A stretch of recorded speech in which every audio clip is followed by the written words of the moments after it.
I mean, come on, man, you know the thing.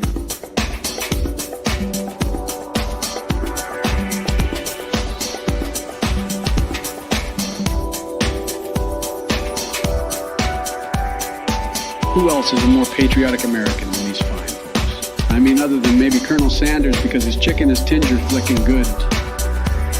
Or finger sticking good.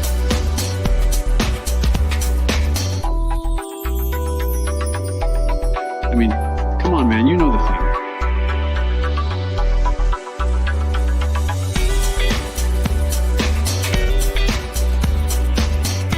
They're definitely better than that Bernie Sanders guy. Can you believe I beat that guy in an election?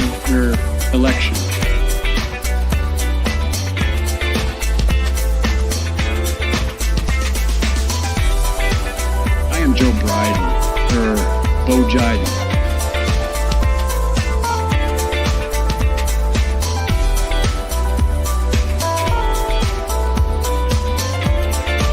As the President of America, I just want to say Jim Jar are cool cats.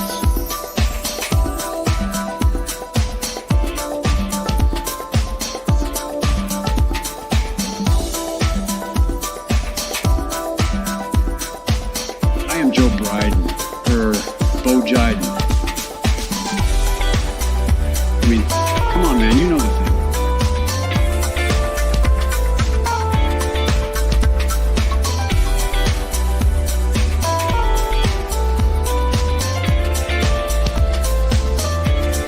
Anyways, I gotta go. I have to go to deliver some tanks or something to that President Zelensky guy. Peace out, hooliganies. Good afternoon, everyone. I don't know what day it is. I think it's Thursday. It is Thursday. How are you guys all doing today?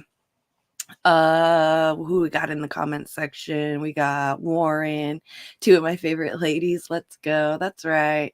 John, good to see you. Les Bones, what's up? Rick, hey. Good afternoon, you guys. Yeah, so today's exciting. Anthony, what's up? Good to see you. Today I've got I actually got Misty on today. She's only going to be able to get on for about a half an hour.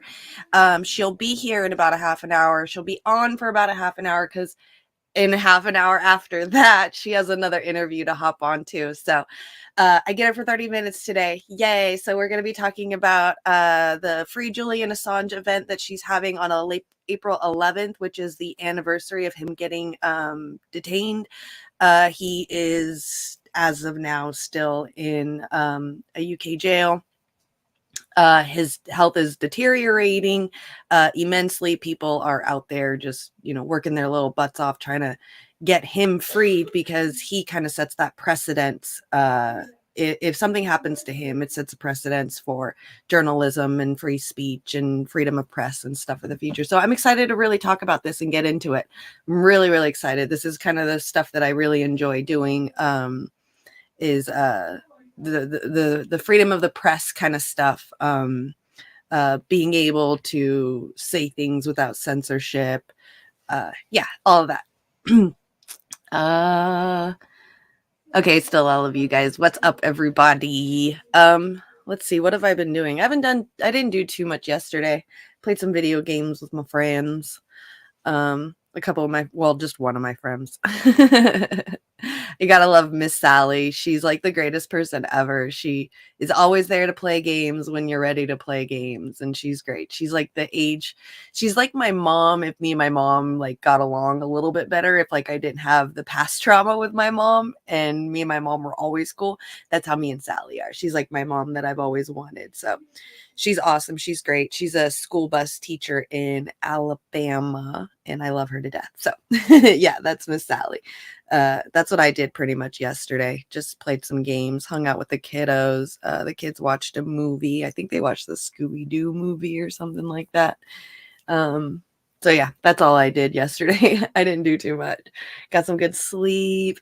No rain, no snow yesterday, so it's nice and sunny. Finally got my little walkway dug out to my laundry room so I can start doing laundry this week. I'm excited. So I might start it either today or tomorrow. I'm not sure yet. I'm like looking at the pile right there, like, oh God, it's so much. But I need to get some blankets washed for sure because my sister's dog is still here and he likes to pee on everything. So I'm down to one blanket on my bed because he keeps peeing every time I leave the room. Like if I just leave him in the room and I go and make myself a cup of coffee, he'll pee on my bed. It's ridiculous. I once he's gone, I'm buying a whole new bed. I'm not even joking. Like it's serious. So I get to do some laundry. I need to clean some blankets because it's starting to get cold. It is cold at nighttime because my heater only runs when you put it on. So if it doesn't run all day long, then no heat all day long. So yeah, mountain life things you have to do, man. It's like you have to do one thing to make sure the other thing works. And if you do too many things at once, everything shuts down. It's nuts. Mountain living is crazy. Hey, Cave Socialist, here for a short time. Maybe, maybe not. Okay, good to see you. I've got like I was saying earlier, we got Misty on today for about a half an hour. So yeah, I wanted to get started. Do I have anything else? No, I think that was it. Oh yeah, my sister's dog. So really quick, my sister, I'm so excited. Like I'm on a countdown mode. My sister's in escrow right now. And from I think last Friday, so a week ago, we had a 30-day countdown. And then my sister's gonna get her house back. And then we get rid of my sister's dog. I'm so stoked. I am so stoked to be getting rid of that ugly ass little mofo. Good Lord. Good Lord. I cannot wait. So yeah, like 3 more weeks, pretty much 3.5 more weeks at the most, maybe another month at the most, depending on how this escrow shit goes. I don't know how this stuff goes because I've never bought a house before. But yeah, in that amount of time, I'm so excited. No more dog, no more Dodger. Oh, he's such a pain in the ass. I swear, like any little thing happens and that dog will bark like crazy. And Lady doesn't bark too much. I mean, she barks, but she's pretty tame about it because it annoys the shit out of me when they just bark out of nowhere because it scares me. But Dodger's not my dog. So Dodger's not used to it. And so Dodger will bark at everything. And then that instigates Lady. And then that's it. And it's just one little thing that Lady needs to be instigated about, and she'll just start barking, and it drives me crazy because he'll just bark really quick, and I won't even notice that he's doing that, and all of a sudden she'll just start barking, and she's usually right here next to me, and she's right in my ear. So yeah, that's that problem. So wait, you have Misty? Good Lord, must tell Lula. Yeah, I got Misty on today, only for about 30 minutes. Just enough to get her event out there so that way y'all can know about what's going on next week as well. So I do not hate dogs. I just hate Dodger. Just Dodger himself. That's it. That's the only man. I love him to death. He's a great dog, but man, is he a pain in my ass, and I hate him too. So we have this love-hate relationship. It's not dogs in general. I love dogs. I love cats a little more, but I do love me some dogs. It's just my sister's dog. Just that one. Just Dodger. Just that one. And he's a Shih Tzu too. So, like it's that breed. That breed is just horrible. So, I don't know if you guys have ever seen Shih Tzus or been around Shih Tzus, but man, oh man. And I think he's like what were they calling him? Like a Shidoodle or something like that, because he's like a Shih Tzu, but he's got this curly white hair, so it kind of looks like a poodle look. So he's like, the shape of a Shih Tzu, but the hair is kind of like a poodle hair. So, so we call him a Shidoodle or something like that. I don't even know what we called him. It was something with shit or poop or something like that. Oh, poor guy, poor kid, poor animal. Why are you always lying? Can you get tired of your own pet? Yeah, I think you can. If you really love your pet, I'm pretty sure you can get tired, but then like the next minute you're just like, oh, okay, I love you. No. I love you too much. So yeah. Okay, so hey Warren. All right, so we've got about 20 more minutes until she hops in, and I do want to showcase a couple of things that I found, which is, starting to become or starting to be brought into the news, which is interesting. So I wanted to show these before she gets on, so we kind of get a little bit of a head start on the things. So this was just from 3 days ago. Marjorie Taylor Greene calls for acquittal of Julian Assange after Rashida Tlaib rouses the bipartisan push for Julian Assange release. So this is kind of a bipartisan thing that's going on, which is kind of exciting to see. I hate Marjorie Taylor Greene, but at least she's out there doing the good deeds. Underway. Representative against WikiLeaks' Julian Assange is underway.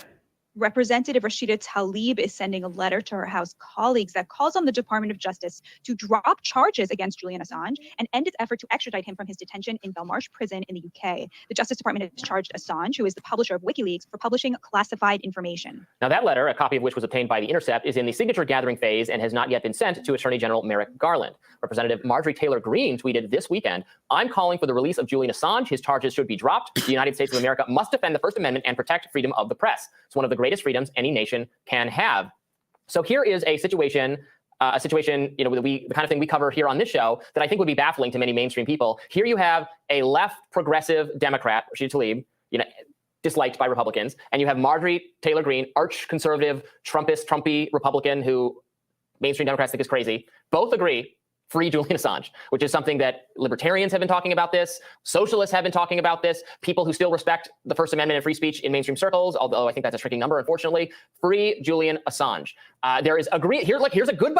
It's kind of a good, it's kind of good news to see that both sides are doing it. Like when we ultimately say bipartisan issues, they're usually bipartisan issues because they're like trying to pass a bill or a legislation that benefits them or their CEOs and stuff. And so they're like, oh, this is bipartisan.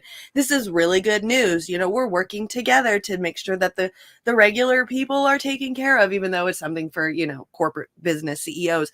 But to see at least a bipartisan issue on something that actually is going to eventually benefit, our First Amendment right here in America, at least, to see the bipartisan agreement with both of that. This is something that the news is, should be talking about. That is newsworthy, a bipartisan, and I'm pretty sure if we watch mainstream news, all we're going to see is, one side saying, oh my God, Marjorie Taylor Greene's wanting to see the release of, Julian Assange, which is horrible. He's they call him a traitor, even though he's not like an American.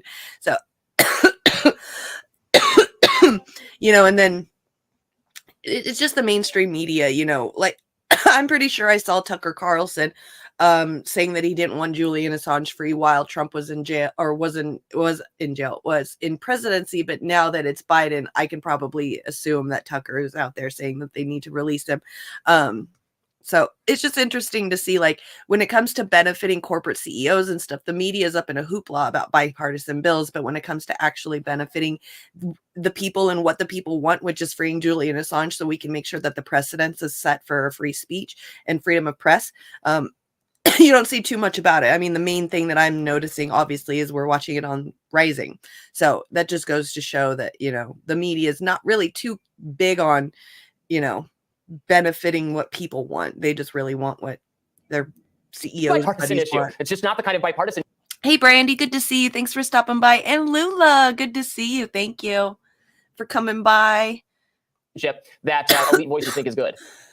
Yeah, I mean, you love to see it, right? I mean, you love to see this kind of thing, left and right coming together over something as important as the First Amendment. And honestly, what is more important than the First Amendment? It remains to be seen whether Marjorie Taylor Greene intends to sign on to Rashida Tlaib's letter. I really hope she does, and that this isn't an attempt to sort of steal the thunder and start her own initiative. It's really a moment in which I really hope we're going to see some bipartisan support for this, because this is extremely important. It is a huge violation of the First Amendment that you can even be charged with the Espionage Act. I just don't see how there's any debate around this, and it's disheartening that there does seem to be a debate about this. Yeah. That President Trump didn't free Julian Assange or cancel the extradition order, and that there is still this effort to penalize him for what was essentially essentially effectively an act of speech. So it's just great to see this effort. Kudos to Congresswoman Rashida Tlaib, I don't say that a lot, for starting it. And I hope to see Marjorie Taylor Greene sign on to that letter and bring along with her all of the influence she has in her party, which is non-negligible at this point. It's always worth. I mean, and yeah, that's exactly what it is right now. As of right now, it's just a letter. It's not like it's, anything enormous like a legislation or a bill that needs to get, brought up to debate and then vote for or anything like that. So, but at least it's getting started and at least it's showing some kind of bipartisan stuff. So this was actually just came out, I believe, 2 days ago. And this is really, really awesome to see.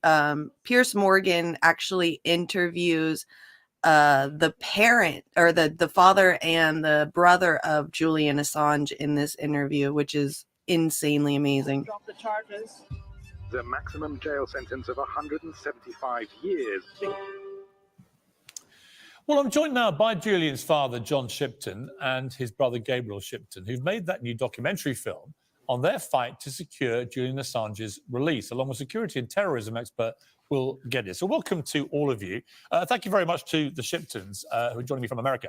Let me start with you, John Shipton. You're Julian's dad. It must be, regardless of the debate that we're about to have about this, incredibly tough for a father to see a son, a child, incarcerated for so long without any apparent conclusion to these legal proceedings in Belmarsh, which I've been to, which is one of the toughest prisons in the country. I gotta give it to him as well. Like bringing his dad and his brother on is definitely, for people that are watching that don't really know too much about the whole Julian Assange thing.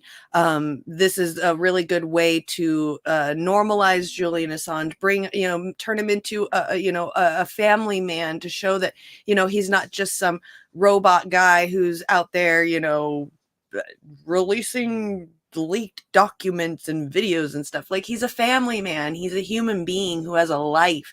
I'm always going to, and I always do repeat that word, Sonder, Sonder. Every single human being has a unique experience in life that nothing about. And that's what Julian Assange is. And seeing the Piers Morgan bringing his family onto there, kind of, turning him into showing people that he's a family man and he has a family. I really, really appreciate him for that.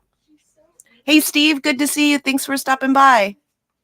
Oh, Piers, it's very difficult. And the circumstances of Julian's declining health make the matter dire and critical. John, how often do you speak to your son? Julian has allowed a 10-minute phone call to me daily. I haven't spoken today, but the day before yesterday, we had a 10-minute conversation. How is he? How would you categorize his state of mind? Well, it goes up and down. Generally, not good, but as we report upon the journey across the United States and the enthusiasm with which we're greeted, this is heartening for Julian and lifts his spirits considerably. It's interesting, John. I've been a journalist for more than 3 decades. I've run big newspapers in the UK. I've covered this story, obviously, extensively. And I watched the movie the other day again in preparation for this interview, actually, just to remind myself of the whole story as it all played out. And a large part of me has a lot of sympathy for what Julian Assange did. He exposed some really serious things, and he did it in a fearless way. There's no question of that. But a part of me also, when I was reminded of this, felt that his actions in the way he did it could well be categorized as reckless. Just putting everything out there seemed to me something which, for example, as an editor of a newspaper, we would never have been able to do. Did you, when you saw what he did you have qualms as his father that particular action in just putting it all out was something that was always going to get him into this kind of trouble? Oh, Piers, first place, I have to accept your assertion that just putting it all out, which is, if you forgive me for saying so quite directly, incorrect. There were 100 media partners with Julian, each of them responsible for a particular area. All of this was covered in the hearing, the redactions. The ultimate release of all of the cables unredacted was done by Kryptone.org, a John Young site in New York. And the answer to that question just goes to show that the people that are trying to get Julian Assange in trouble for all of this just want to do it to make a name for Julian Assange. You make a statement about him saying that if you show our war crimes, then you're going to be in trouble. you know, not even fully recognizing the fact that it wasn't just Julian Assange. His dad even just said that there were multiple people working underneath him. It was a journalist company. I remember even the Wall Street Journal, I believe, is the one that released the leaked videos as well. And you don't see anyone, well, except for the guy that's being held up in Russia right now. You don't see anyone else being held, you know, in contempt because of, you know, in the Wall Street Journal or Washington Post. I don't remember which one it was, but there was a news outlet. I think it was the Wall Street Journal that released those videos and stuff. So you don't even see anything like that. They're just trying to make a statement against Julian Assange to warn and scare journalists into not giving out free, you know, not taking on their free speech rights, freedom of press, being able to show people, you know, because they might say, you know, it was a danger and it was dangerous to people to show those videos. I think John Bolton even said something about that it was dangerous.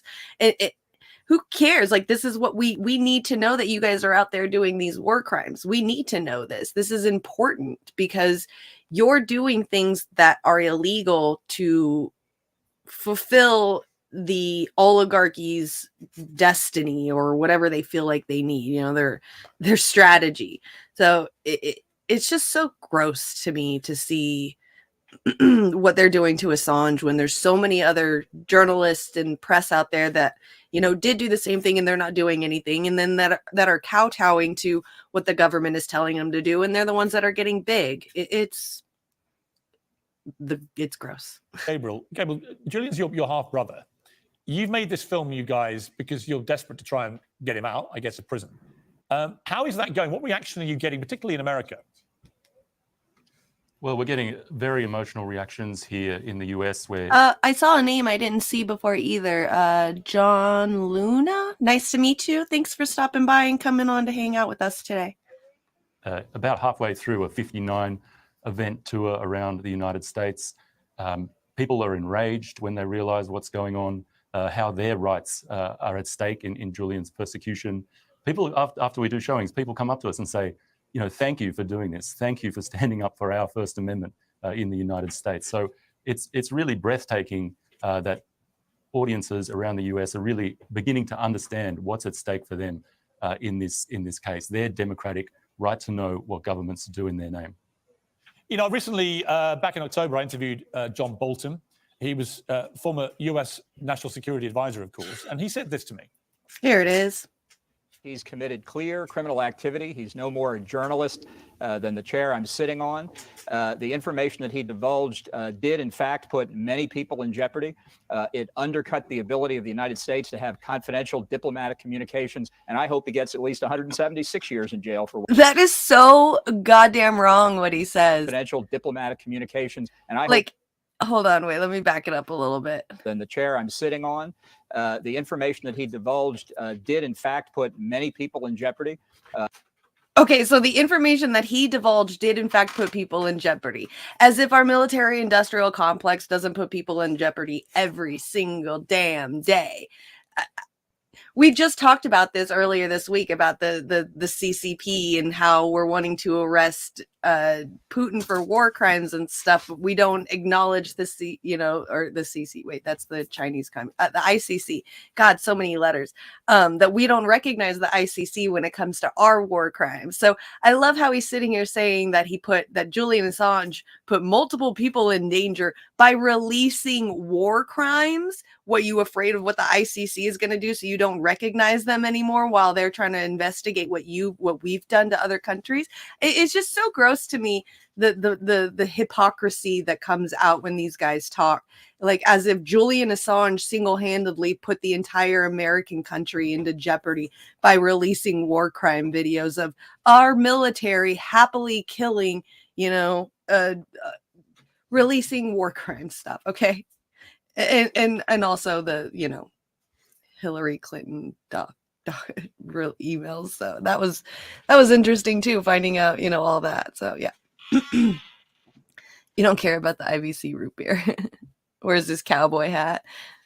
It undercut the ability of the United States to have confidential diplomatic communications, and I hope it undercut the capabilities of the United States to have confidential and diplomatic capabilities with who? Countries that you want to take over and put in your own puppet government, Putin, puppet government, like what you're doing with Ukraine now. Come on. We're gonna see the change of these guys. Like, we're gonna see such a big change. Like, we've never seen any stuff about Saudi Arabia and how like horrible they treat their people there and the human rights violations their country has. But watch, now that Saudi Arabia is not using the petrodollar anymore, we're gonna start seeing on the news more things in Saudi Arabia that their government is doing to their people, and we're gonna start wanting to liberate Saudi Arabia, or Saudi Arabia to whatever that place is. Jesus Christ. It's at least 176 years in jail for what he did. Some very strong words. Like there, Michael Gabe. Bolton doesn't need 176 years in jail himself. Real. And that is a view shared by a lot of Americans, there's no question, particularly in the political sphere, on the Republican side, certainly, who believe that what your brother did was bordering on treason. What do you say to that? Well, everything that Julian published it was in the public interest, and he partnered with these media organizations, as John said. So you're talking about all the largest prestige media organizations around the world who publish the exact same information. People like John Bolton, they would like to be able to classify everything so that the public had no idea what the government, whatever his name is. Did I say Michael Bolton? It's particularly in the United States now, you're seeing a larger and larger movement for government accountability. People understanding that classification of documents is totally overused. You know, Joe Biden has classified documents in the boot of his Corvette. Trump has classified documents in the basement of Mar-a-Lago. This overclassification of documents so that the public doesn't understand what the government is doing is really a problem for democracy. And you have to ask ourselves, knowing about what our government does in our name is our right and our democratic right. And do we want to live in a democracy, or do we want to live in a tyranny where governments act with impunity, in secrecy, and no accountability? Okay, let me bring in Will Geddes now, who's a security expert. Will, we've spoken about this before, but his brother's right. What is your reaction to this? Because it is a complex issue. You know, my journalistic side believes in free speech, because a lot of what WikiLeaks exposed was absolutely in the public interest. But I do think there were also legitimate concerns about the sheer amount of material that was put out there, which could well have put lives in jeopardy. What do you think about it? Well, Piers, I'd agree with you entirely. I think there are some aspects of the information that wasn't released by Assange which was in the public interest. But public interest is a very subjective word or term.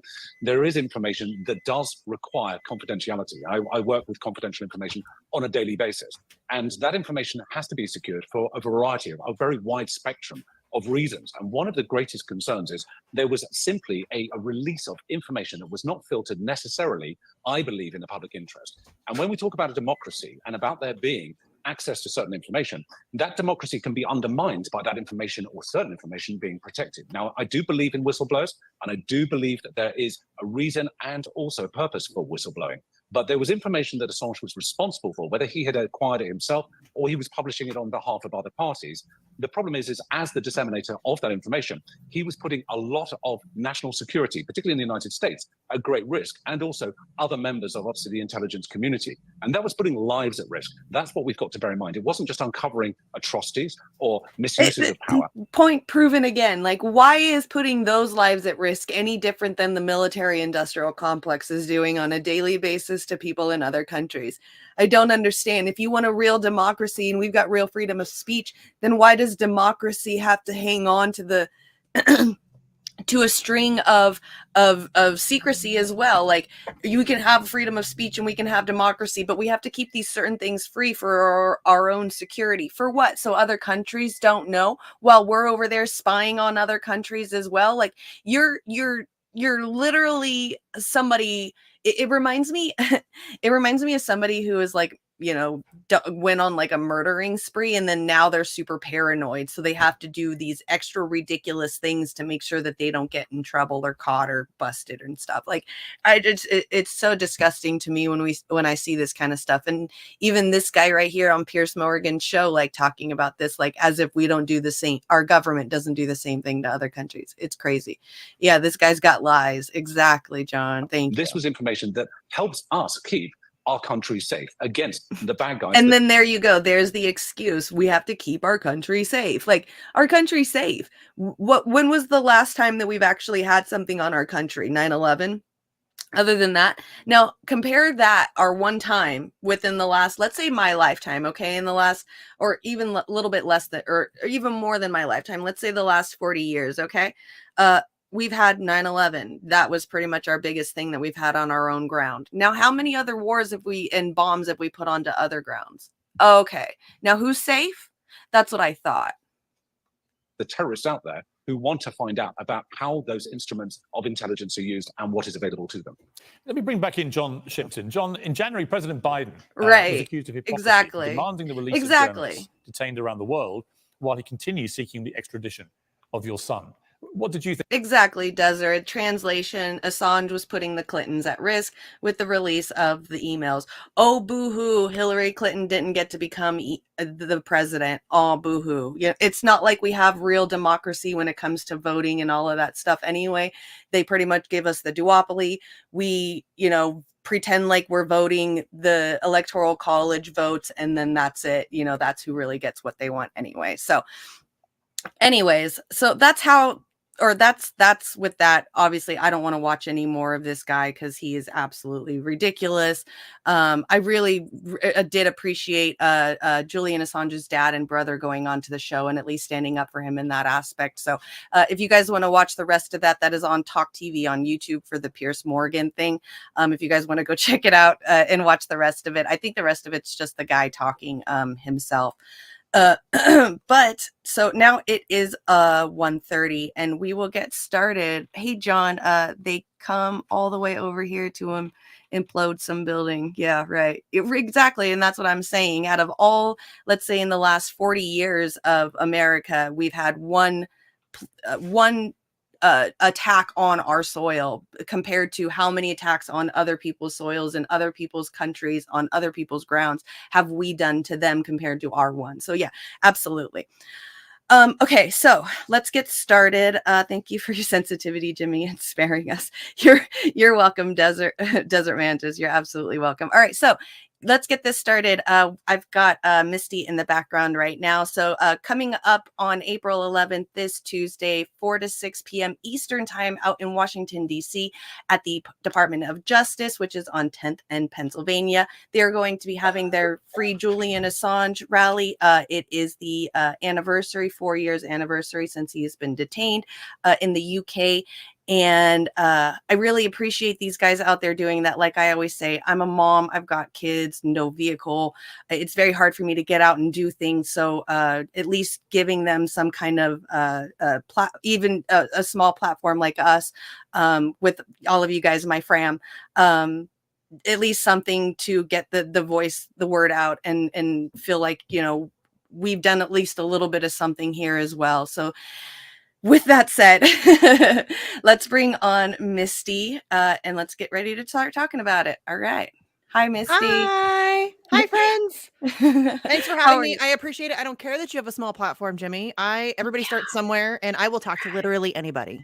That's right. That's right. It's fucking important. So I totally understand. Yeah. All right. So I know I kind of just went through the flyer on here. So talk about what's going on April 11th, who you got talking, what you guys plan on doing, all of that great stuff. Okay. So we are really far behind because I got sick. And so I'm usually way more ahead of things and we have things already set. And so we're scrambling kind of last minute on this one, which I take full responsibility for. It's really my fault. Which my organizing partners will yell at me and say, "You got sick, shut up." I still feel bad. I feel bad that we're so far behind. But so we so far have, I do believe Max Blumenthal and Anya Parampil are both going to be there. They're going to confirm for sure on Monday. They're like 99% sure. Garland Nixon is supposed to attend. Joe Loria from Consortium News is going to attend. Matt Ho, who is a former North Carolina Green Party candidate for Senate in in North Carolina. He's going to speak. And we have a couple other feelers out and asks out to some other people. Nothing I can really confirm yet, but we're still working on potentially getting some other speakers there. I realize it's a Tuesday, right? Like we went into this one knowing that the turnout was probably going to be smaller. It is going to be a smaller event, just given the fact that it's on a weekday. And it's intentional though. Like a lot of people tried to talk me out of it, said that we should do it the Saturday before, the Saturday after. And I understand that reasoning, but I really thought it was important to have a presence in DC at the Department of Justice on the day. Like that is the day. That is the 4-year anniversary of his arrest from the Ecuadorian embassy. And I thought it was really important that we were there and making some noise in DC on that day. So that is why we chose a Tuesday. I realize it's not ideal for everyone, but that is why we're doing it. And also there will be people in the building. You know, when you protest on a Saturday, you're protesting to an empty building. So there will actually be people in the building, and we have it scheduled from 4 to 6, hoping that as people start to leave work and travel through the streets of DC, they will also see us out there on the corner of 10th and Pennsylvania. So it'll bring some, traffic eyes onto the cause as well. So hopefully we'll get a pretty decent turnout. Again, we were scrambling last minute for this one. But if you're in the DC area or you can make it out to DC, we would love to have you. I always say, I don't care who you are. I don't care who you voted for. I don't care what party you belong to or what ism you subscribe to. You are welcome at our event, as long as you're not like a Fed. And feds will be there. They always are. But they're not welcome. So everybody's welcome unless you're like a Fed or, a Nazi or whatever. So we don't care. If you are willing to help us fight for the future of press freedom and the freedom of Julian Assange, then welcome aboard. Right. No, damn girl, you got that strategy down though. You got, at least it sucks having it, having it on a Tuesday, but doing it on the day of, having it during the most traffic time while they're there. At least you got that strategy down to get that would get me pumped up to be able to go. Cause at least I know that there are people there. Like when you said you're just protesting to an empty building on a Saturday, I never even thought about that. Like what the fuck is the point of protesting when they're not even fucking there listening to you anyway? They're probably out in, Mexico and, some beach somewhere for the weekend, not even worried about what the fuck you're doing. So that's genius.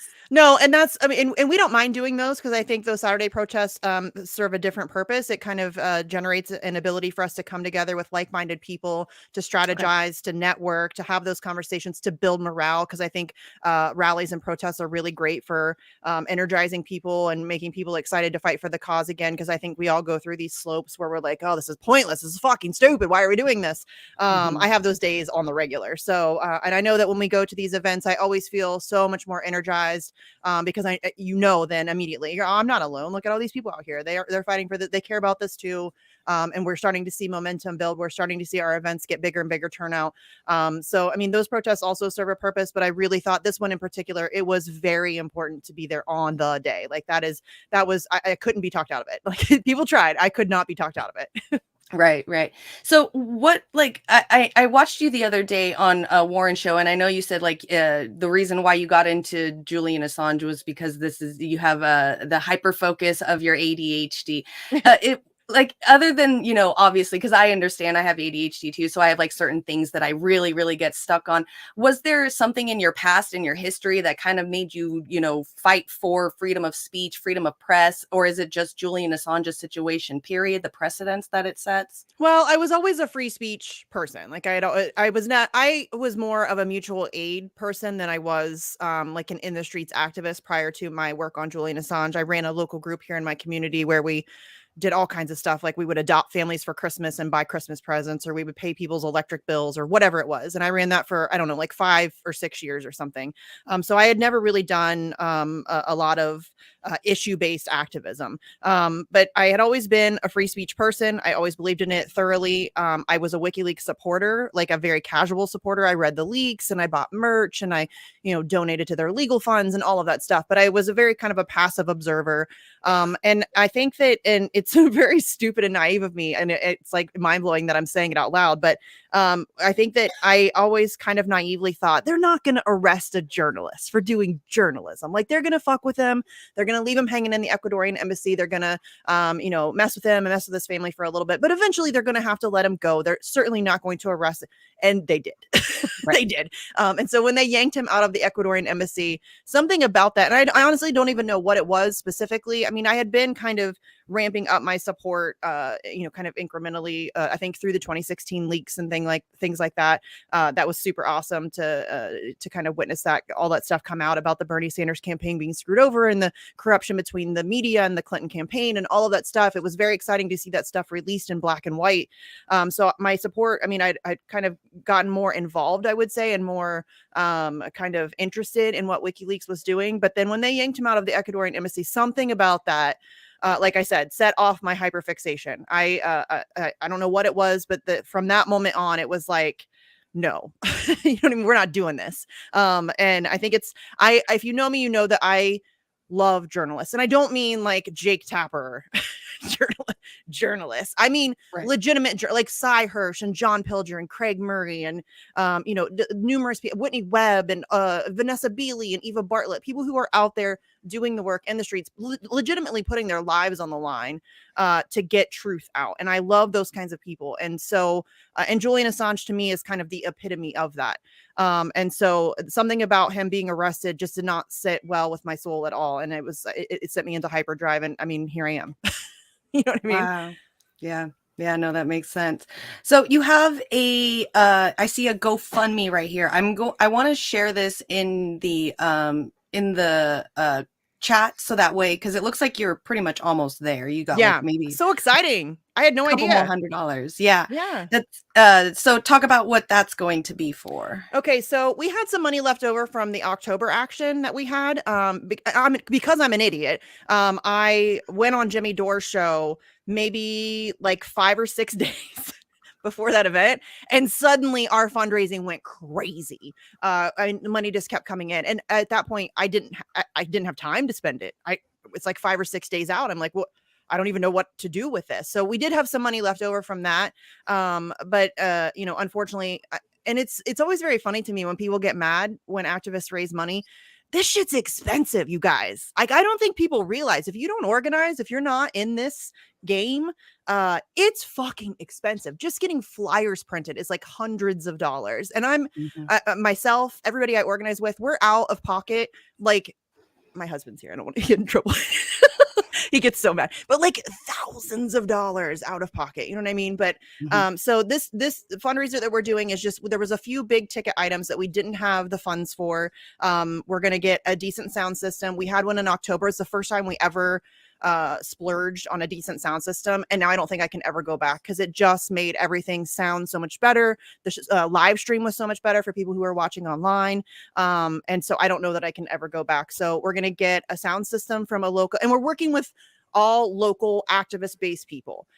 So we're going to get the sound system. We are going to have a videographer who is going to be on site, and then we're going to be purchasing the footage from him so that we will have all the rights to that and we can use it however we see fit. And then also, what is the other thing? Holy balls. Hold on.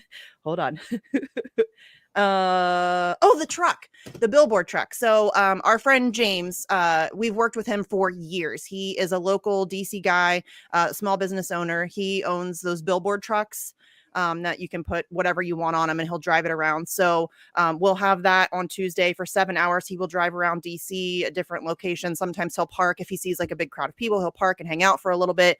And then he always tries to make it around the Department of Justice while we're outside too. And we've been working with him for years, and any chance we get to throw some business his way, we jump on it. He's fantastic. So the billboard truck is the third one. So we thought we would need somewhere around like 1,300 to 1,500.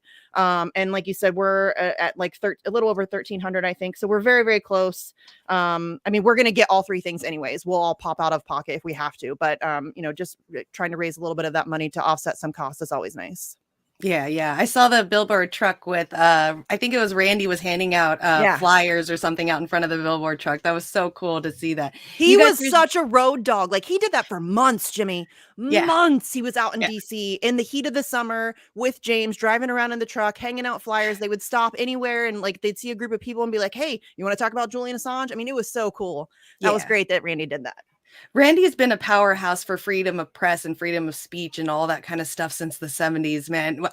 When I first met him, I didn't really know too much about him. And then I started working for him a little bit and I learned so much about him. And I was just like, wow, you are insanely intense. I have never seen somebody He is who, really intense. yeah, yeah.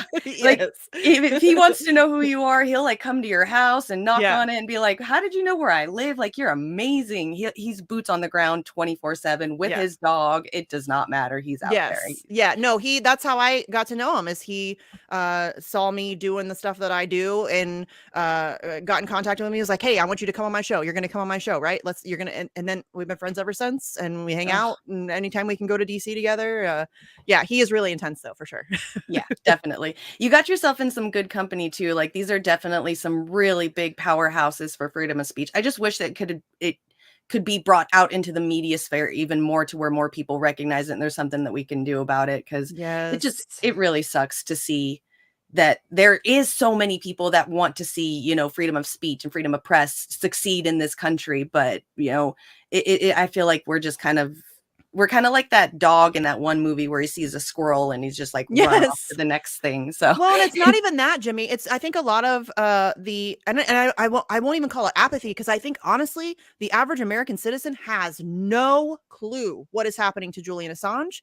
They have no clue how it affects them and how it impacts their life. They don't talk about it in mainstream media. Very rarely. It is very rare. And when they do, it's always with a negative spin. So most people, I've found that there's like 2 or 3 different kinds of people: the people who have never heard of him, the people who have kind of heard of him, but they're not really sure. Oh, he's that WikiLeaks guy, right? And then there are the people who know who he is and have been completely misled and think that he smears poop on the walls and he's a rapist and a fraud and a traitor and a hacker and all of that stuff. So right. it's very frustrating, because there is such a media blackout on this case. We're starting to see that break away. I think seeing the big 5 newspapers that worked with Assange on the Iraq and Afghanistan war logs finally coming out with a letter in his defense, I think that opened a little bit of a floodgate. And then also, I think John and Gabriel Shipton and them being just absolute just unstoppable. I mean, they are going across the country again. They did it last summer with the Home Run for Julian tour. They're doing it again with the film Ithaca, which Gabriel produced, and which features John and Stella in their fight to free Assange. And so they're going all across the country, doing Q&As and all of that stuff. And then they're also, I saw that you just had the Piers Morgan interview. They're doing as much mainstream press as they can get, and independent media. They're also doing independent media. But frankly, I mean, we really need mainstream media to start covering this in a real way, not a bullshit way, but a real way. And it's frustrating that independent media doesn't cover it as often. I mean, I realize that I'm probably a little bit biased. Like, I don't think anybody covers it enough, except for maybe Consortium News. Honestly, they cover it all the time. They're fantastic. But most people, like every 6 months, they might do a video on it, or, you know, and it's just like maybe a little clip or something. It's like a 10 or 15 minute segment when something happens in the case or whatever. And we just need so much more noise. I mean, honestly, we need so much more noise, because so many people are just completely clueless, not just about Assange personally, but how I think people don't see the big picture and how this impacts us, all of us. Right. So with that, speaking of more noise, what is your take on the recent Rashida Tlaib letter with Marjorie Taylor Greene backing that up? I appreciate the I know. noise. I mean, listen, it's like I was on with Jimmy the other day, and he asked me about this, and I don't trust them. Obviously, I don't trust politicians, and certainly not progressives. But it does bring a level of mainstream awareness to this, with Rashida Tlaib coming out with this letter, and I think Jamal Bowman signed it, Ilhan Omar signed it, AOC says she's going to sign it. We'll see if she actually does. She told Jeremy Scahill she has concerns about Assange, whatever that means. Marjorie Taylor Greene has been, I mean, I don't like her, but she's been a longtime vocal supporter of Julian Assange. So I appreciate the fact that it's going to bring more awareness and more, probably more support, more mainstream support to the cause. But I mean, it's a strongly worded letter, right? It is what it is. I'll take it. I'll use it to our advantage, however we can, in terms of getting more mainstream support, and using that when we're talking to people who are, I guess, normies. I think it's easier when they start hearing, oh, the New York Times supports him. Oh, okay. Oh, Rashida Tlaib supports him. Oh, okay. Those people, I'll use it on those people. But I mean, I don't put a whole lot of stock in that it's actually going to accomplish anything. Right. Yeah, because if it was going to, it would have already. So right. Yeah, exactly. That Totally. makes sense. Okay. Trying to think. So have you been able to, like, because I've been watching you, I've just only known about your work for the last year, but so have you been able to go out and like visit Assange, or even been able to hear from him at all? You're just doing this from because you love this so much, like there, because I hear through the, or not me personally, but I've heard through the grapevine that it's a crush that you have, and so I want to like squash that completely. Yeah, that's what I've heard. I swear to fucking God, I'm not even joking, and That's I not want to crush surprising. that. I That's know not that's surprising. that's No, what I I'm figured. married. You guys, I'm happily married, have been for 10 years. That has nothing to do with a crush on Julian Assange. Do I think he's a fascinating human being who revolutionized journalism and is being politically persecuted for telling the truth? Yeah, yes, absolutely. Right. I don't have a crush on Julian. Like I remember one of my trolls said something about that I have a body pillow of Julian Assange. Oh, and they've found pictures of my husband online and then like tried to make him look like Assange or whatever. No, it's not a crush on Julian Assange. This is about press freedom, y'all. And it's so annoying to me that people would say that. I mean, I guess that's not Yeah. annoying. It's funny. I It mean, is. it's funny. It's absurd. Right. No, I don't have a crush on Julian Assange. This is, and I say it all the time. It's so much bigger than Assange. This is about the future of press freedom, and frankly, it's about I mean the potential of preventing legitimate fascism. Like, we're already in a fairly fascist state at this point, but if we lose press freedom, if we lose the ability to speak, if we lose the ability to educate ourselves and others, and if we allow people in power to have so much control that they can completely control the narrative and manufacture our reality, that's really terrifying to me. So that's what this is about. No, it's not about a stupid crush. Do you really think that I would devote so much time and energy and money and all? And no, absolutely. For years, no, absolutely not. And no, I've never met him. I've written to him, probably not as often as I should. We don't know that he gets his mail. We know that he gets some. We don't know if he gets it all.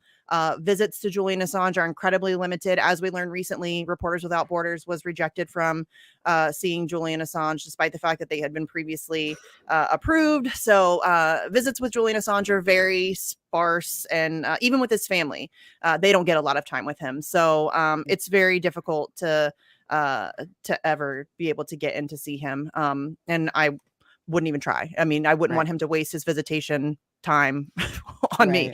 Like, see your family, see your kids, see your dad, whatever. But yeah, it is very hard to get for anybody to get in to see him. I think if I had a crush on anything about Julian Assange, is how he was able to naturally get his hair so white at such an early age, when it takes me 4 blondes just bleaches just to get that white. I'm so jealous. My mom kind of has a crush on him a little bit. Like, she says he has nice, like, he has kind eyes, is what she always says. But I mean, he's just, to me, he's a fascinating figure. I don't think he's perfect. I don't think, like, people say I idolize him or I hero worship. Not true at all. I do think he's fascinating. I think he's incredibly brilliant. I think there's no question about it. He is the most consequential journalist of our time, potentially of all time.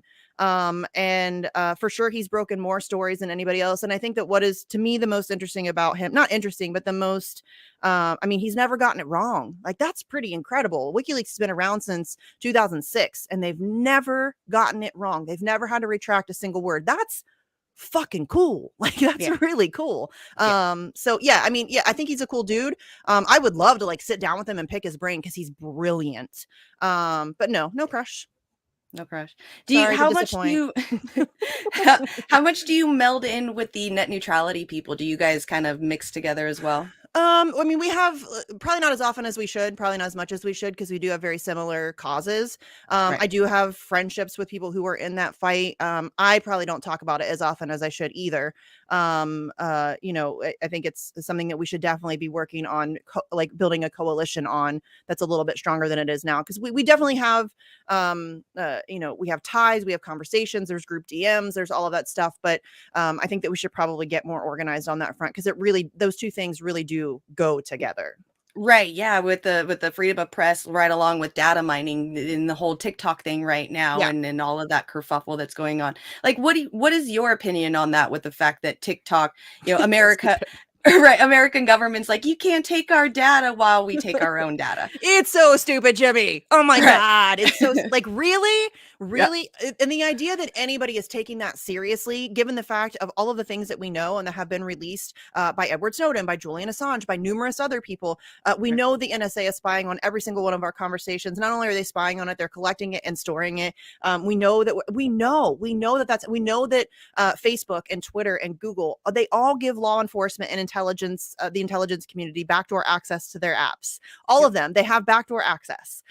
So the idea that anybody is worried about China or thinks that this is intentional, they want to start problems with China. We've already started issues with China, but in order to manufacture consent for the conflict that they are attempting to start with China, they need China to be feared and they need China to be an enemy. And that is all that this is. They are using this TikTok thing as a way to convince people that China is scary. China is coming for you. They're going to, steal your guns and they're going to rape your babies and all. That's what they're trying to do. And that's what the Restrict Act is all about. That's what the TikTok ban is all about. They're just trying to create manufacture consent so that we can continue to push for a conflict with China. That's all this is. And it's dumb. And I wish people weren't silly enough to fall for it. But y'all should worry about what's going on in your own government. Clean your own house first, because I guarantee you, your own government is spying on you way more than China could ever dream of.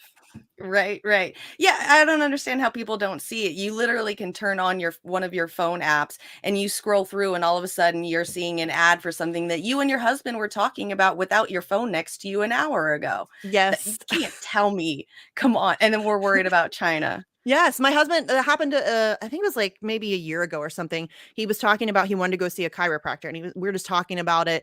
And then he got on Facebook, and all of a sudden there's just ads for chiropractors, and he's like, "What the fuck?" Like he didn't type it in, he didn't Google chiropractors in my area. We were just talking about it, and then suddenly it was like all of his ads were targeted toward chiropractors, and I'm like, "All right."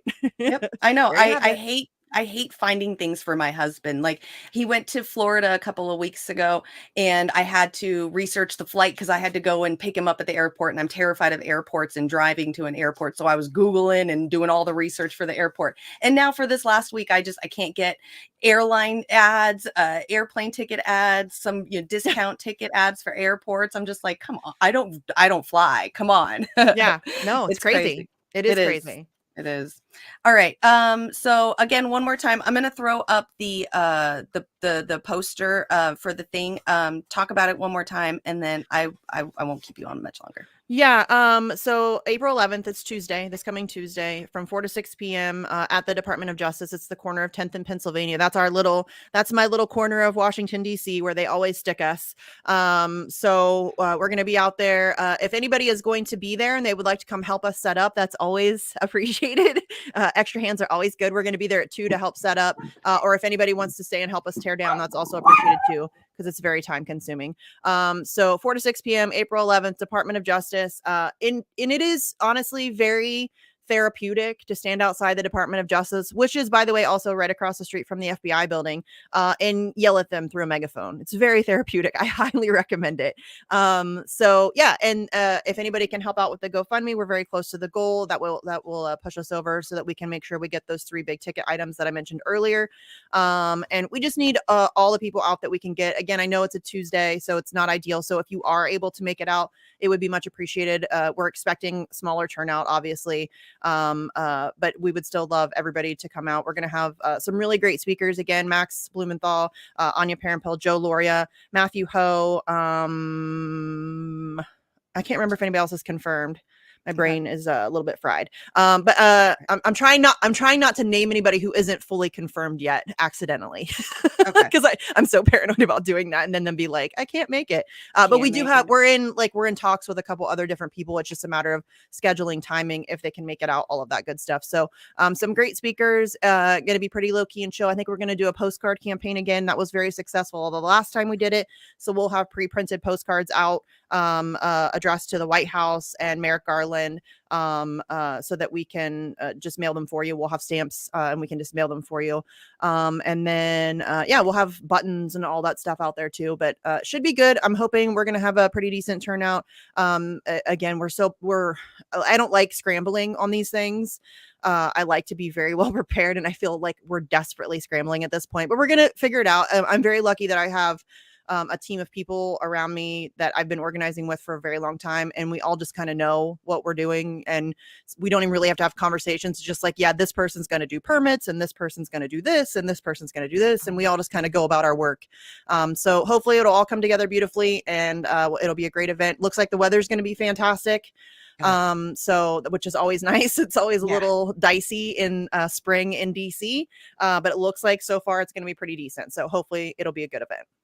Now, for the people who can't make it out to Washington, D.C., is there a channel that's going to be covering this? Yeah, so Ford Fisher is going to be there, who is an amazing independent journalist. He covers a lot of on-the-ground actions. We have a fairly good working relationship with him, just where hey, we have an event coming up if you want to come cover it. He almost always does. So he has a channel or whatever. It's called News to Share. You can also find it on his Twitter page as well. So he's going to be streaming with Joe Loria being there from Consortium News. I would imagine they will also be streaming it. I think Roar Media is going to be streaming it. So there will be multiple different channels streaming the event, and then we'll also have a replay, and then we'll also do clips of each of the individual speakers. Cool. Awesome. You guys go and check her out. She is on Twitter at Sarcasm Stardust on Twitter, and just give her a follow. Put that little bell thing that shows your favorites, so that way you get all of the little notifications when she posts up on Twitter. That way you don't miss out on anything. Maybe don't. Maybe don't do that. I tweet a lot, so maybe don't do that. You do. I do tweet a lot. You do. And actually, some of them are really cute. All right. I have to admit, you and your husband are adorable. Listen, I am self-aware. I tweet too much. I get it. I understand. It is what it is. So that's like where I vent. There you go. Okay. Yeah. So then don't put the little bell on. Just start following her. That way you just get the randoms. And thank you for coming. I truly appreciate you. Yeah. No, thanks for having me and letting me hype the event. I always appreciate anybody who's willing to do that. So thank you. Yeah. Go have fun, and good luck on your next interview. Thanks. I got lots of them coming up. Thanks, guys. Bye. Oh, you guys are awesome. Thank you all for sitting through this and doing all this with me. I get super, super nervous around people. My friend posted up a TikTok the other day about having anxiety, social anxiety, and hanging out with new people. And I absolutely loved it. So she's amazing. I can't believe she actually even just came over here to us. So super thank you to Misty and everything that she's doing. You guys don't forget to go and check that out. If you guys want to go and watch it, if you can't make it, obviously there's people like us on the West Coast that can't make it. So go and check out those channels. Consortium News, News to Share. Looks like Roar Media, Oz from Roar Media is going to be there live streaming it. So that's going to be a lot of fun. Definitely. I will be in the comment section somewhere out on YouTube watching it myself, giving all the support that I can, all the good juju. So that is awesome. Yes, awesome interview. Love Misty. Great interview. Yankee Tanky, nice to see you. Welcome back, Yankee Tanky. Good to see you.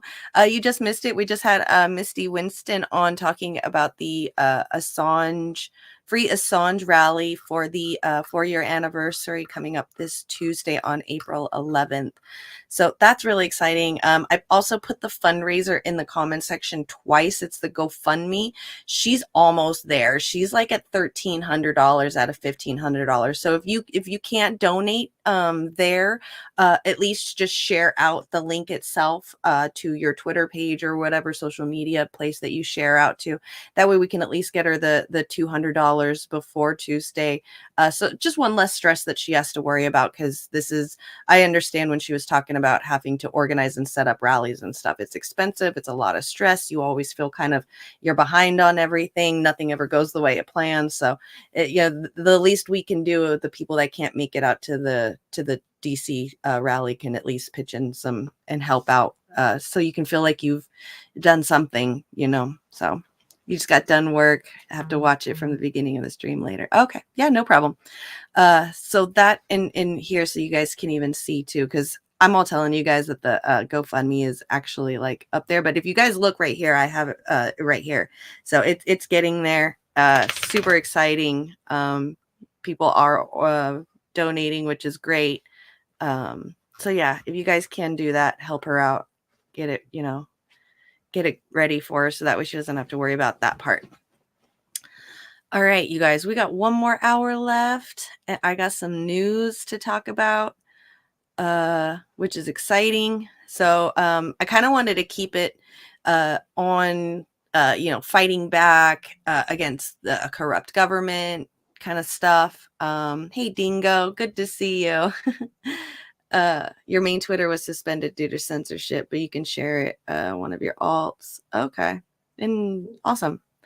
I kind of wanted to keep it with the fighting back against the government, stuff like that. So recently, as we know, last week, somebody went into a school and did some bad things.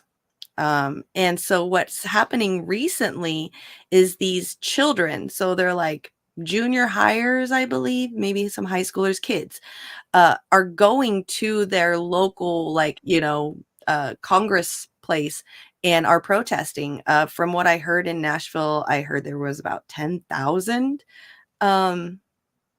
protesters, kids protesting to bring in more gun laws, gun restrictions, things like that. And I wanted to show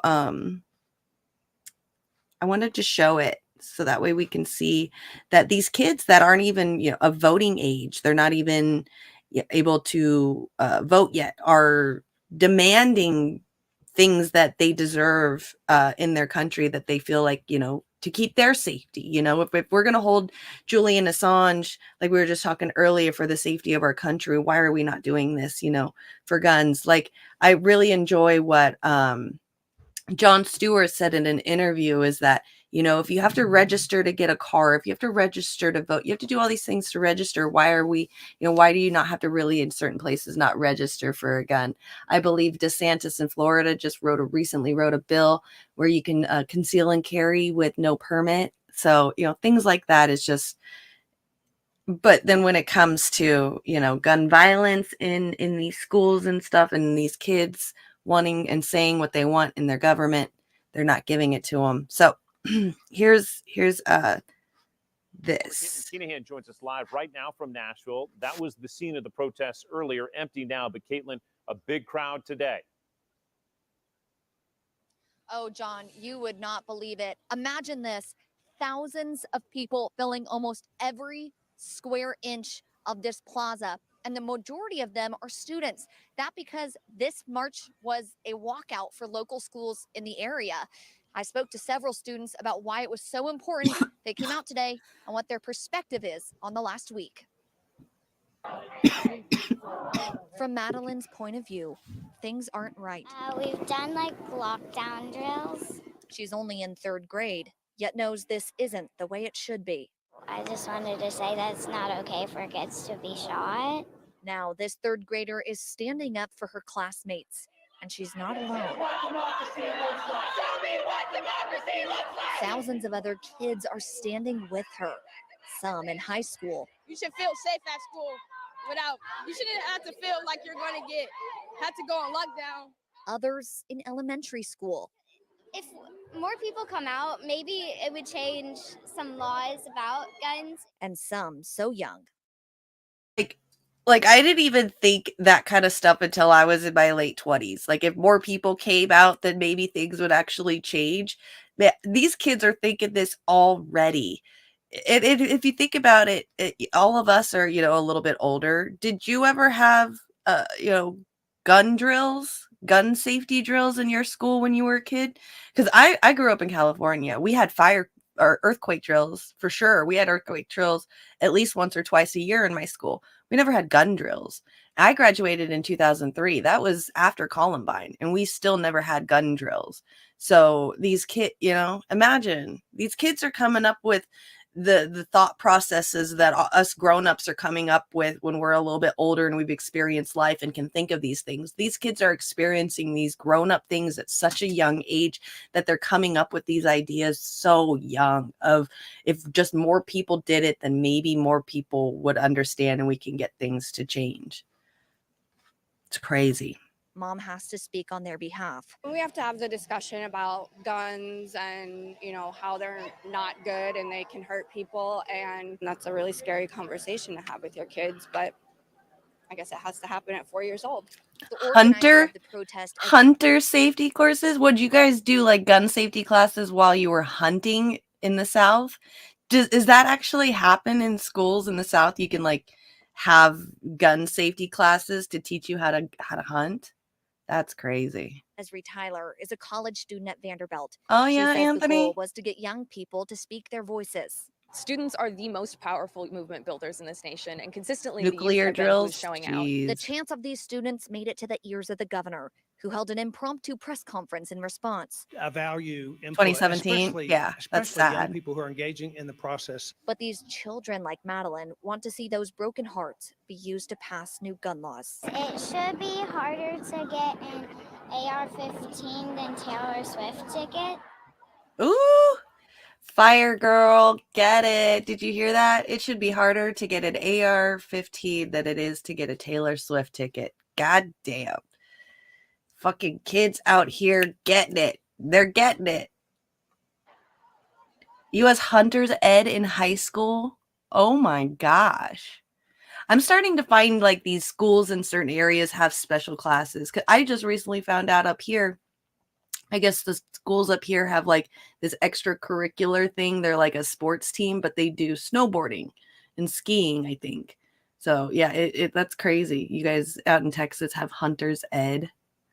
Someone from the Parks and Forestry Service would come to our school and show us how to use guns, particularly rifles properly.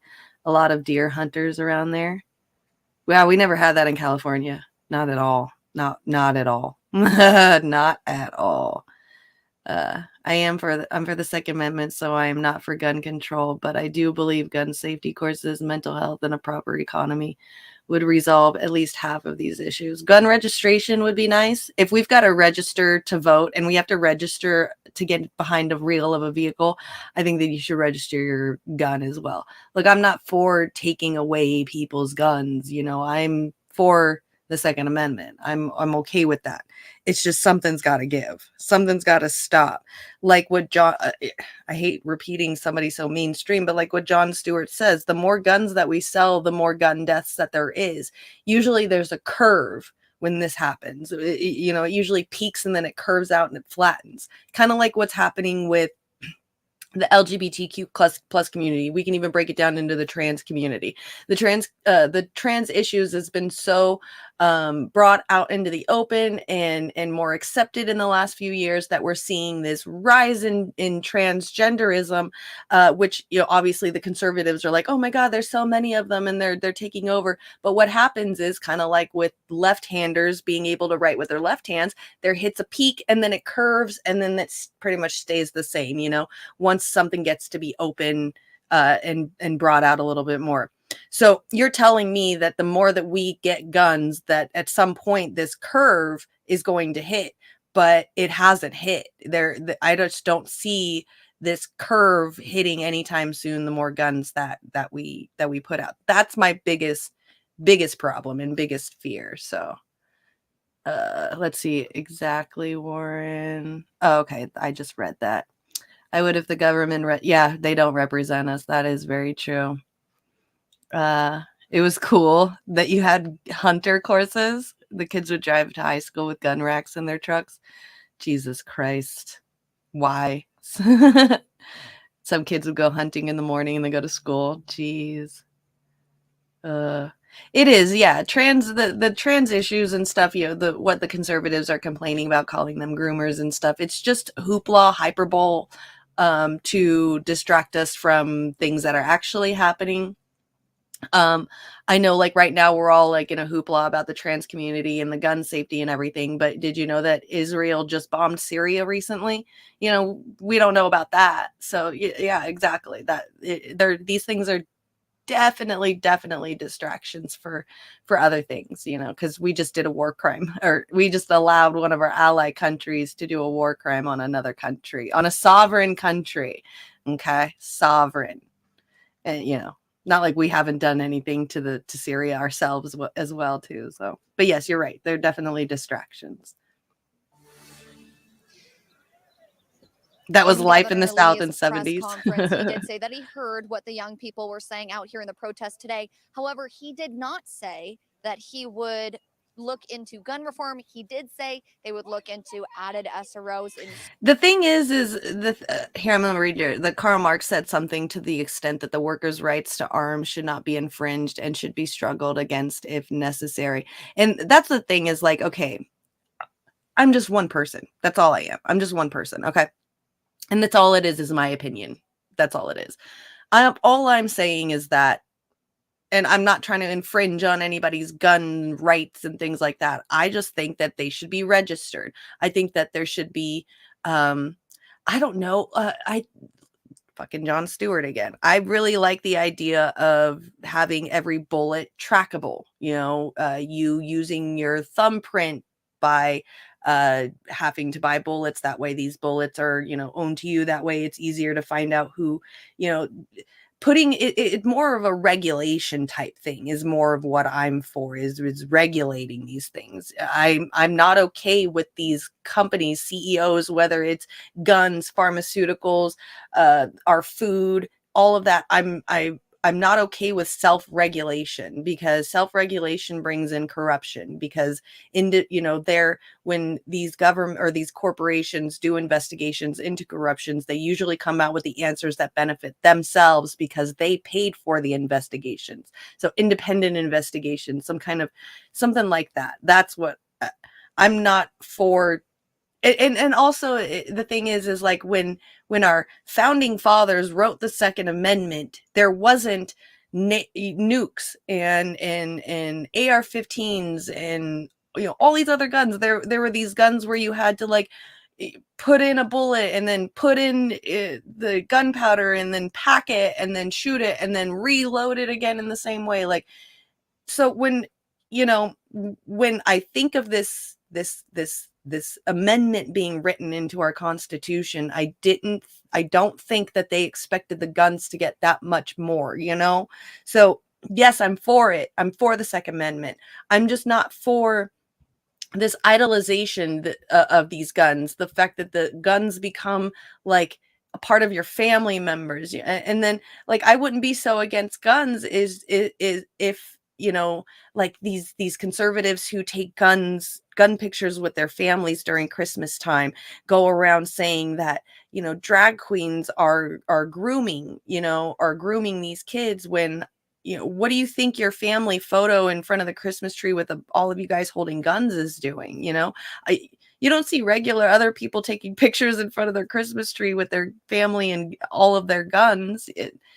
And then you've got like Hooters, or you've got like these girls that dress in like, practically barely anything with like MAGA flags and stuff hanging out at Vegas with parents and kids taking pictures in front of them. So I wouldn't mind if we had more gun regulations and more like registration. And then if we just didn't have this conservative side, blaming us for the problems that the guns are causing. So that's where, yeah, sorry, so long-winded about that. And I like totally missed so many of your guys' comments because of it. I'm so sorry. I am not a Jon Stewart fangirl. I think it was just because he's just been making some really good points lately. I know. I'll stop watching Jon Stewart now. Mainstream news propaganda also helps whip people up to support anti-trans legislation. Trans existence is a lot more than simple distraction. But trans existence is there, it's there where there's nothing we can, it's there. They're people, they're existing, they're humans, so to me it feels like comparing that to Israel just recently in the last couple days bombing Syria is the trans issue is a little bit less important. At least, the conservatives calling trans people groomers is less important to me than Israel bombing Syria recently.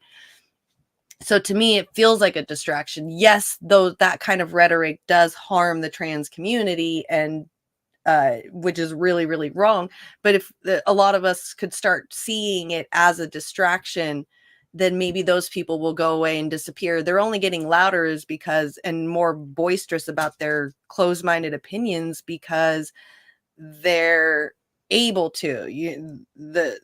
We're watching them, we're paying attention to it. It's kind of like a dog. When a dog is being bad, or a kid, when a kid is being bad, you don't pay attention to it. You don't give them the attention that they want when they're throwing a temper tantrum, because that just shows, oh, my mom and dad are going to give me attention when I throw my temper tantrum.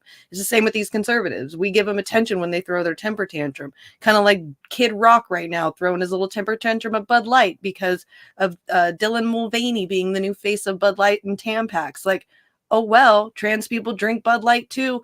And the women that are getting mad about Dylan Mulvaney being the face of Tampax, Dylan Mulvaney was the one that came out with the video explaining and had to deal with so much backlash of the fact that people carry extra tampons in their purse because in case somebody else needs it. And the conservatives went off on her, like, you can't be carrying tampons, you're a man, and you're canceling women and stuff. No, everybody carry, even men should be carrying a spare tampon somewhere in case of a bullet wound. Like, have you never heard of putting a tampon in a bullet wound? Like, my husband keeps a tampon in his car at all times. And I know it's for, emergency services and emergency situations and stuff, but at least I know that I've got a tampon in the car if I ever need it. Conservatives make things into stuff and then we pay attention to them, so they get to throw their temper tantrum even more. We need to just ignore it. That's why it's a distraction. You think they should be registered under a government controlled by workers, not a government controlled by multi-general. Agree. That I 100% agree with you on that, Yankee, for sure. Now we got open carry, but schools, churches, and businesses can post sign you can't open carry or they have a right to refuse service. There you go. I guess that's kind of a really good way that the companies are fighting back against these ridiculous laws, so that's interesting. I'm not against the government regulating guns. I'm against this government regulating guns. Touche. I will give you that. I do usually end up talking in a way that's very, hopeful and dumb. So arms are us. I love it. Even the Wild West had no carry into town laws. Dang, see? I would I was legally allowed to have firearms still. Wow. I'll stand for the registration for firearms, etc. once our government is controlled by workers and not multinational corporations. Yeah, no, that makes sense. There's a difference between giving them attention and buying into the narrative. That's my issue with people. Yeah, I agree. They're definitely buying into the narrative. So what have you walked into? What's up, Lana? Good to see you. We are having a very good conversation. Sorry about that, Lana. Hi, David. Nice to meet you. Thanks for stopping by. Thanks for coming in and hanging out. Repeal the Gun-Free School Zone Act. Okay. I have tampons in my glove box. It's definitely not for me. See? There you go. They like that. It's just the conservatives getting up into hooplas about things that don't even really need to be worried about while we ignore what's really going on in the world. Like, yeah, our U.S. imperialism and oligarchy taking over our own country, the fact that our own citizens are dying and barely even able to survive, But let's get mad at Bud Light right now, like what they're doing. Let's get mad at Bud Light right now. Even like Kid Rock made a video of shooting Bud Light, like people are throwing out their Bud Lights and stuff. Man, but they're so against cancel culture. Like they're all against cancel culture and they're, calling us snowflakes and we need safe spaces and shit. And Bud Light does one little campaign ad with Dylan Mulvaney, who's a trans woman, and these conservatives lose their shit.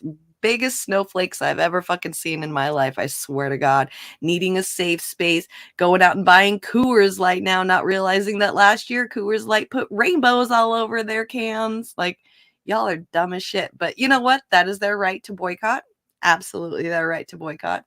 They are more than welcome to. It's just funny to me when they're like, oh, lefties are snowflakes and need their safe space. And then something happens to them and they're like, I need my safe space. I am right now. It's kind of on the, I'm sidetracking a little bit. We're talking, I was showing a video about in Tennessee, in Nashville, Tennessee, right after that shooting that just recently happened out here or out there. About 10,000 kids, high schoolers, junior hires went to City Hall and protested for gun legislation, gun laws and stuff. So we were I'm in the comment section with a couple of people in here talking about gun laws and children's safety and is this a distraction, things like that. And then we I kind of went off onto a tangent about somebody, I think Def or somebody mentioned, is this really a distraction, or is this a distraction, this whole gun thing, which, I was speaking about, trans people do get hurt with the rhetoric that comes out with the conservative community, what they're saying and stuff. Trans people are getting hurt, but the fact that the conservative community is getting up in a hoopla about the trans community is a distraction, because recently, I think just a couple of days ago, Israel bombed Syria, things like that. We've got a war in Ukraine and in Russia and all that stuff going on that are what's really going on and what we really should be paying attention to, instead of conservatives getting up into a hoopla about trans people and wanting to bring a war on transgenderism. And then I showed it or was talking about an example of recently Dylan Mulvaney being the new face of Bud Light, and how the conservatives are all up in a hoopla about that. These are just little distractions that we're getting from the conservative side, at least what I'm showing right now, the conservative side, instead of actually talking about the news. So yeah, I'm falling in for it too. I'm sitting here talking about it instead of talking about the fact that Israel bombed Syria recently too. So I'm falling for it as well. Kid Rock bought 3 cases and then shot them up. Right? You bought the cases, man. That's what I love about some of these people that do these boycott things. They'll go out and support the company that they don't want to support just to make a statement that they're not going to support the company. Like, it reminds me of when Cardi B went and got went up on stage and got an award for one of the songs or something. Like, she got an award or something, and up on the stage she's like, I'd like to thank all my haters, because while y'all buying my albums and talking shit about me, it benefits me because y'all are buying my album. So it's the same thing. Like, yeah, it's so funny how people do shit like that. I absolutely think it's so fucking funny, but I do the same thing too. So it's called hate watch. Conservatives hate the trans women in sports, as do I, but I also saw them making fun of an all trans men team losing to biological men, which is the way they wanted them to play. I'm okay with trans people being in the specified sports and stuff, because if you think about it, like, even a trans woman starting like the whole swimming thing, out of all the women that have been competing and stuff, there's only 1 or 2, maybe 4 trans people in the whole competition. And then once you start the trans process, when you're taking your hormones, you're taking estrogen, yes, you still might for a while have the shape of the manly kind of shape, but not after a couple of years of taking estrogen. Your body changes. And so, men have more of core strength, women have more of men have more of a core upper body strength, women have more of a lower body strength. And that can change once you start taking those hormones. It can flip to the other. So I feel like, if somebody's been on estrogen for a couple of years, I don't see too much of a difference in physique than a woman who's been training her entire life to swim. So yeah, but that's my opinion on it. We all have opinions, and I don't want to take away from your opinion as well too. So surprised Bud doesn't have a Confederate flag can for Kid Rock types. I know they'll probably do something so they can get their money back, because they love that. I know Bud Light has to love their conservative base, right? I agree. Yeah, we really need proper mental health in this country. People are alienated by society, and we wonder why there are so many mass shootings. I agree. I completely agree with that. We're still escalating things with China too. Yep. U.S. and Chinese aircraft carriers have been deployed near Taiwan. The nuclear power USS Nimitz and China's Shandong aircraft carriers are now less than 400 nautical miles from Taiwan. That's right. You are correct, Jimothy. I support China, but no one else needs to. You just have to recognize the importance of not going to war with China. We should just set up state manufacturing of computer chips instead of pushing war, right? Yeah, I know. We're so worried about like manufacturing and production in America, but we're the ones that like allowed companies to go and put our production over in China because they have a lower wage, a pay wage than America does. So yeah, it's we're just starting a war with anyone. Kid Rock is the natty ice of beer. Beer. Bathroom and sports should not be gendered, period. There you go. I like that. Trans and female MMA have now cracked the skulls of 2 women. That's no different than seeing the permanent cauliflower ear that they have for the rest of their lives, or people playing in hockey, and it's like normal for a lot of hockey players to be missing a bunch of teeth. You know, you're in sports, you tend to hurt yourself for sure. You know, I've taught that to my kid since she was a baby. You know, you play, you get hurt. It's what happens. It's just bound to happen. So, but I'm not for violence anyway. I don't really like WWE or the MMA or any of that fighting stuff. To me, the fighting in the ring kind of reminds me of like the gladiator type stuff where they would put people in a ring and fight to the death. It reminds me of that a little bit. So I don't really like that kind of stuff anyway. So I don't really watch it. The violence we deploy overseas is now coming home to roost, sadly, in gun violence here. Yeah, I guess I could see that for sure. Have you ever played sports at a high level? No, nothing past high school. Definitely not. That's why I'm saying my opinion is just my opinion, and I don't want to take away from yours on that for sure, because I'm pretty sure you have a great opinion, and you definitely have a perspective of something that I haven't even thought of yet until recently, until we had our talk about that.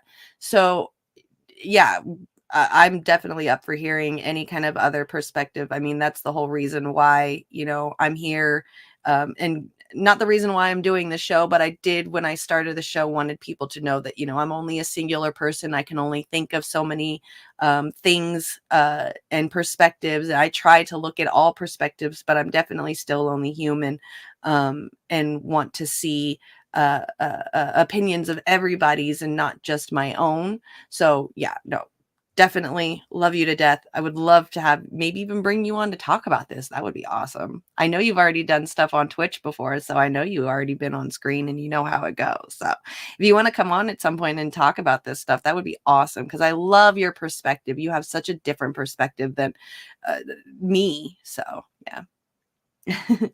You have a black belt and ran track from elementary to the NCAA, and keep the men away from our divisions, please. Okay.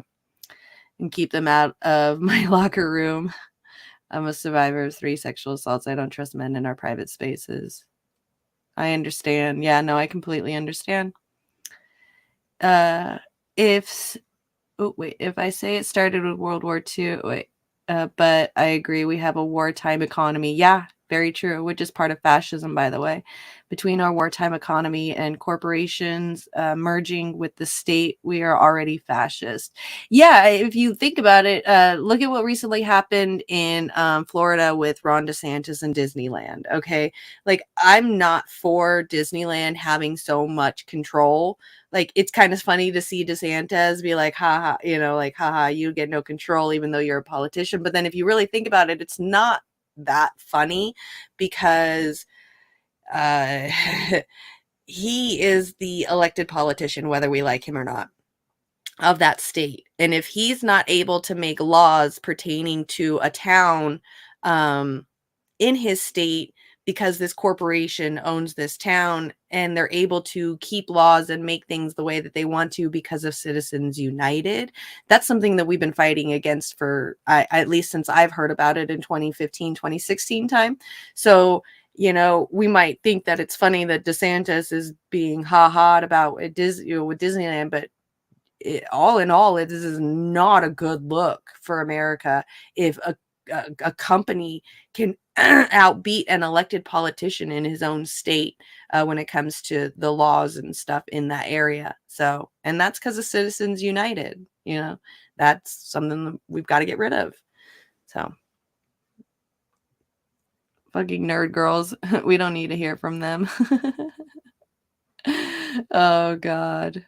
It's actually based to crack down on Disney, even though I hate DeSantis. Exactly. That's exactly my point. Like, no matter how much I hate DeSantis, I kind of feel bad for what he's having to go through with Disneyland, because this is not okay of what Disneyland is doing to DeSantis. And yeah, I'm not okay with it. If we're going to try to see the benefit for us when it comes to what we need and, you know, the benefits of the left side or our side, then we need to be on the side of the right as well when they're dealing with the same situation, even if we don't like them. And that's what shows consistency when it comes to allyship and the importance of the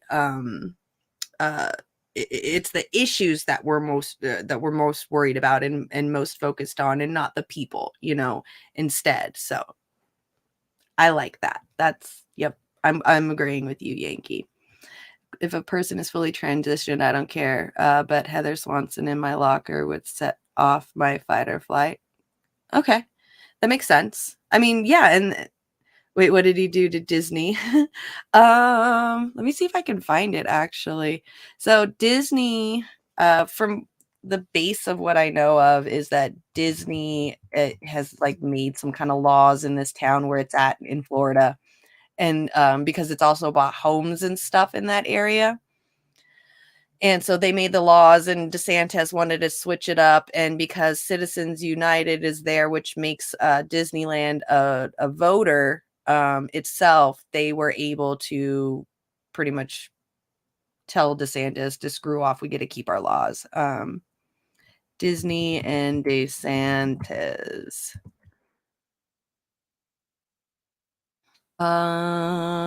They had an annual meeting. Disney CEO rips Ron DeSantis over anti-Florida retaliation. Here we go. Let's see if it's got actual, like, you know. Now there's a new sheriff in town. We've taken away their self-governing status. There's a lot of little back and forth going on now with the state taking control, but rest assured, you ain't seen nothing yet. Florida Governor Ron DeSantis talking about signing a bill last month to give himself new power over Disney in what amounted to a state takeover of the special taxing district. For decades, that district has provided the entertainment giant control of its theme parks and the land around them. But Disney had something else in mind. I cannot tell you the level of my disappointment in Disney. Disappointed because DeSantis appointed board members, political allies who were brought in to oversee the new district, now seeing their power greatly diminished.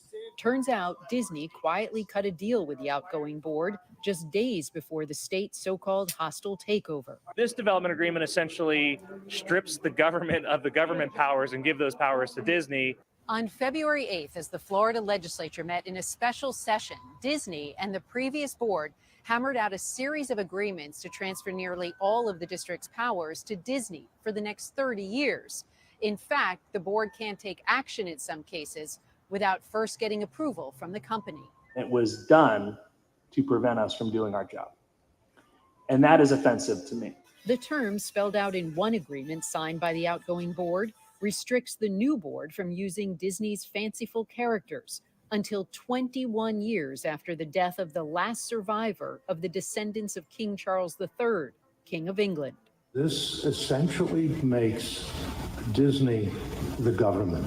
I cannot imagine Orange County, Osceola County, the city of Orlando, or any other Central Florida government allowing or agreeing to allow any private developer or property owner to have this sort of control over a government and the officials that run it. Our attempts to reach any of the board members, new and old, were unsuccessful. Governor DeSantis' office did send us a statement saying the governor is aware of Disney's last-ditch efforts. And in this letter DeSantis' office sent us today, the governor is requesting the state's inspector general launch a criminal and civil investigation into actions taken by the outgoing board. These collusive and self-dealing arrangements aim to nullify the recently passed legislation, the letter says, adding the deal appears to suffer from serious legal infirmities, including, among other things, inadequate notice. Despite that, Disney is standing firm, telling CNN all agreements signed between Disney and the district were appropriate and were discussed and approved in open, noticed public forums in compliance with Florida's Government in the Sunshine Law. In fact, the notes from that February 8th meeting include the notice of meeting that was published in the Orlando Sentinel newspaper on January 27th, alerting readers that a final public forum on the issue was scheduled for February 8th. Also included in the meeting notes, receipts for advertising the public forum. Randy Kay, CNN, Orlando. Girl, I wish I was a journalist. I'm just a reactionary. Yeah, that's what's happening down in Florida. I agree with you, Yankee. Like, I mean, I don't want him as president. I don't really care for him as a governor either. But, you know, at least he's doing the right thing against Disney, because Disney's fucking bad right now. I cannot believe that Disney is doing that. And then Israel bombs Syria. This is what else is going on. Why is it saying only a month ago? This happened like this week. 7 days ago. 3 days ago. You got one from 3 days ago. About Israel bombing Syria. Possible, thanks to Europe, to strike at the Islamic Republic's forces in Israel's immediate neighborhood until they return to Iran. Tensions are seemingly on the rise, with sporadic acts of terror occurring in both Jerusalem and the... Facts are this: right now, Republicans are doing more to fight corporations right now than any sitting Democrat. Doesn't mean Republicans are good, but it's good. Completely agree. Absolutely, completely, 100% agree with that. The West Bank district of Judea, alongside repeated attempts to breach Israel's airspace, including from Syria and the Gaza Strip, respectively. The first act of terror occurred on Friday night, 7 minutes before midnight, at the chain gate of the Temple Mount. אתמול לקראת חצות הגיע חשוד לשער השלשלת בהר הבית. שני שוטרי הר הבית שמוצבים במקום ניגשו לבדוק אותו. במהלך הבדיקה החשוד They're saying that Syria is threatening Israel. ואף ביצע ירי לעבר השוטרים. השוטרים נלחמו בחירוף נפש והצליחו לנטרל את המפגע. השוטרים לא נפגעו. Let's see if there's another one that's not Israeli news. ולא העיב על כל ההתנהלות בהר הבית. Well, no injuries were reported among the Israeli police and border police forces. The attacker, a 26-year-old resident. I mean, I know that he was I have to cover this topic, and I'm dreading it because I'm going to sound like a broken record. Guess who bombed Syria? Israel bombed Syria again. And just to show you like how, look at this, like April 1st, let's actually here. Look, March 29th, Israel bombed Syria. March 31st, Israel bombed Syria. April 1st, April 2nd, and April 4th. Israeli. They don't waste any time, right? They don't take any breaks. It's yellow, one day after the other. I mean, this is disgusting. Do you think this gets any attention in the mainstream media? And, I have to cover this stuff because, no one else is going to do it. And I feel like I know. That's what I was trying to find, was this one right here. Yeah. I was maybe trying to find more of a news one, but yeah, I guess we found the Israeli military news channel first. But yeah, here's the Richard Medhurst one. We probably get off of here after this one's done. I think we got like 20 more minutes left of the show. I'll go look through my Google Docs while this is playing and see if there's anything else. I sound like a broken record. They're the broken record. They're the ones who keep doing the same goddamn thing, the same crimes. And you know why they get away with it? Because no one questions them. No one holds them to account like Russia. Everyone's focused on Russia. What about what Israel's doing? So just to recap here, basically, On April 1st, they hit Homs and injured 5 Syrian soldiers. On April 2nd, I love this description, an unidentified aircraft likely of Iranian origin. What do we have, a new acronym now? It's not a UFO, it's a UAIO. It's an unidentified aircraft likely of Iranian origin that crossed into Israeli airspace. Would you mind defining Israeli airspace? Is it the Golden Heights, which is Syrian? You know, tell me, please. Pray, tell me. So they say it crossed into Israeli airspace from Syria, was shot down by Israeli helicopters and planes. And shortly after, Syrian media reported explosions at an airport near Damascus, but did not blame Israel. Maybe it was Tanzania. Maybe it was Taiwan. Maybe it was China. Maybe it was Chile. I don't know. Why would you think it's Israel? You know, anybody could have done it. Israeli airstrikes on April 4th killed 2 Syrian civilians. I was literally getting this ready while I was looking up all of these things, and they bombed Syria. Like it never ends. And I want to tell you something. Do you see how this has become more concentrated now? Like it's every other day or every single day. I have a feeling. Again, this is just my analysis. I have a feeling this is a response to the rapprochement between Syria and Saudi Arabia, between Saudi Arabia and Iran. There's a shift happening in the region, and I'm going to get to that in a second. So if you're watching this on replay or you're watching this segment, there will be another segment just on that in a moment. They get angry, the Israelis, and they send the way they communicate is violence, right? So they'll send a message by just bombing Damascus, and of course you've seen in the last year, they go specifically after the airports, and these are civilian airports, and they'll tell you, well, no, Iran is bringing in weapons. Motherfucker, the UK is bringing in weapons to Ukraine. Everyone and their uncle is bringing in weapons to Ukraine. Are you saying like Russia is allowed to bomb Heathrow because the UK is supplying Ukraine with weapons? This is their logic, right? Anything goes. Everything's permissible. We can destroy the Aleppo airport. We can destroy the Damascus airport, which are the 2 largest civilian airports, because we claim that there were Iranian weapons coming in. So what? Let's say it's true. So what? Israel is occupying Syria. Syria has the right to go to Taiwan, to Tanzania. I keep saying the same countries, just to any country on earth to get help. The same way that Ukraine is doing when Zelensky goes around and he pleads for help for his country, for his homeland. Syria can also go to Iran and say, help us. These motherfuckers are stealing our water and they be occupying us for 40 goddamn years. What justification do you have to then hit Syria for defending itself? This is something you'll never hear on the mainstream media because they are cowards. They are cowards. They understand resistance and all. We have to help Ukraine. Everybody has to, buckle up and just kind of accept these higher gas prices. And we have to send them weapons and we have to prioritize that because it's active resistance. But when it comes to other legitimate acts of resistance, ones that have been going on for longer, screw that. Who cares? Here's an IRGC officer. Using the same example that I always use, whenever we do the war crimes, we don't want to acknowledge, the ICC and, anybody investigating what we've done. But when other countries do it to other countries, that we're not allied with, we're not allowed. So, these other countries are asking for help and we're just, allowing our allies to bomb them. He was killed. A captain. So IRGC is the Islamic Revolutionary Guard Corps, and they're Iranian. So Syria has help from Iran, from Hezbollah, from Hashd al-Sha'bi. It's the resistance. It's when we say the resistance axis. That's what we're talking about, right? And I want to show you this. It's so funny, man. Like I've pointed this out before, but I'm going to point it out again. Look at the headline. Read the headline for me. What does this headline say? Syria says 5 soldiers hurt in Israeli airstrikes on several targets near Homs. Okay. Here's another headline. Israeli airstrike kills 2 near Damascus amid series of attacks. Syrian state media. Now, I don't think there's any negative connotation with Syrian media or Syria says or Syrian state media. Syrian state media couldn't dream to compete with the BBC propaganda and the CNN propaganda. Syria and China and Russia and Iran are amateurs compared to that fucking propaganda, right? I say this jokingly, but also, it's half true. My point is they always try to kind of put in your mind that the regime said this. Look at the Syrian evil Assad regime is claiming it's just probably not true. Israel didn't do anything. And I know you might think that I'm singling out headlines. I swear to God, man. I swear to God, pick any year. You're going to get lost anyway when you Google Israel bombing Syria. You will be I'm up in here reading y'all's comments. It's always the same thing. And you're going to say, I picked an Israeli paper. It says the Times of Israel. No. Go. You'll see this in Reuters. You'll see this in CNN. Pick anyone you like. BBC, same thing. They always say, well, the Syrian regime is claiming this. So, maybe it's bullshit.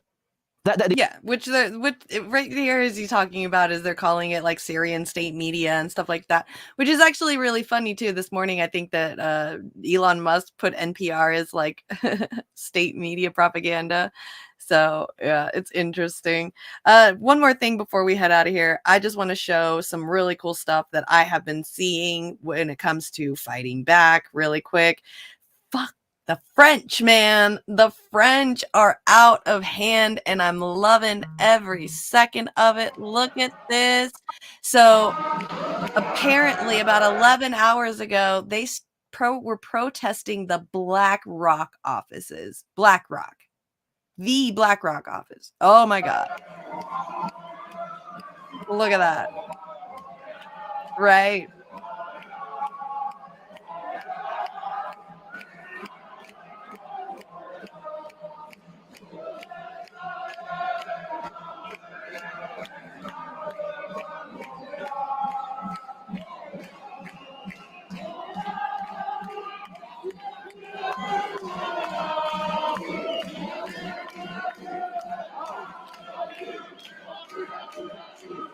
Yeah, Rick. Yeah. I'm going to scroll down a little bit and show some more. That is just so cool to see that, though. They also this morning they protested in and burnt down Macron's favorite restaurant that I guess he still frequents to this day. So this guy says, while Emmanuel Macron visits China, protesters set fire to his favorite restaurant in Paris. The French president celebrated his victory in the 2017 elections here and still visits from time to time. Oh my gosh. Here we go. This time they have accessed BlackRock headquarters. They know who's in part at the center of all the world's madness. Watch out, Vanguard. Oh, that shit's great. They entered it. They got in. Oh!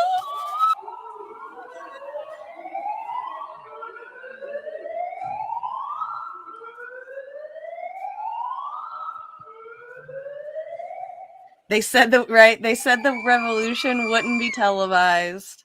They just didn't realize that we would have social media. Oh, I'm here for it. I'm so here for it.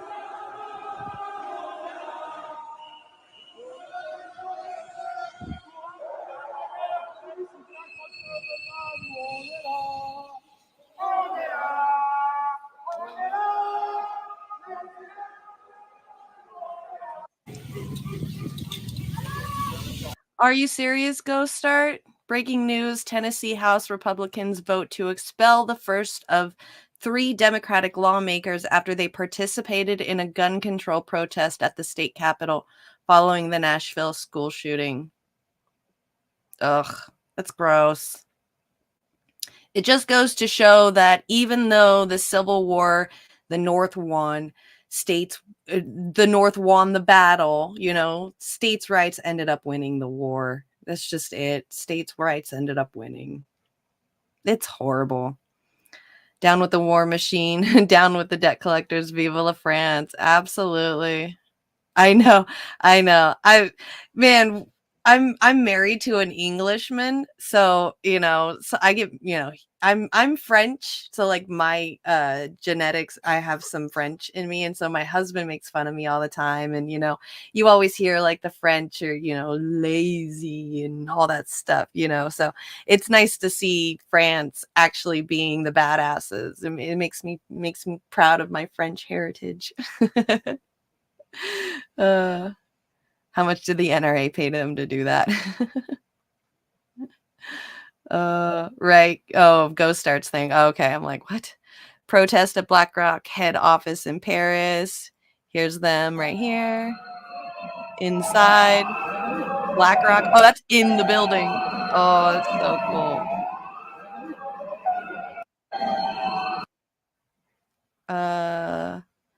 Let's see if there's anything else. BlackRock owns $10 trillion in assets. I'm not even kidding. I used to go to France quite a bit, and I love the French, love France, but I used to get into little tiffs every time I would order a croissant, and I would always be like, you guys are always so stuck up when it comes to pronunciations. However, right now, I'm ready to buy a ticket and come and join you guys for the protest because I completely support you. Now, those of you who still think that the French protests are just because of their retirement reforms and the age thing that Macron has said, it is not. This goes way deeper. So I want to show you guys some images that are coming out of France right now. But for those of you who don't know who BlackRock is, BlackRock owns $10 trillion in asset. They almost own the entire world. Between them, Vanguard and JP Morgan, they pretty much hold the powers. And the worst part is all 3 of those companies. Right? That's what I was thinking too at first. I'm like, what is this video? Is she hating on the French because she can't pronounce croissant? The fuck? Have the exact same owners. It's just like this loop kind of Ponzi system. But let me show you. Right. So BlackRock owns every single one of these, or has investments in every single one of these. So you've got Pfizer, CNN, Fox News, Merck, AstraZeneca, Visa. Look at that. I mean, just take a look at that really quick. These are all owned by BlackRock. You got Chevron in here. You got Facebook, Walmart, PayPal, Amazon, Dow, Exxon, Verizon, MSNBC, CNN, Fox News, Raytheon, Boeing, Moderna, Charter. It's just everything you can think of. Uber, I mean, Lowe's, you got Netflix in there. You've got everything. Verizon, like Cisco.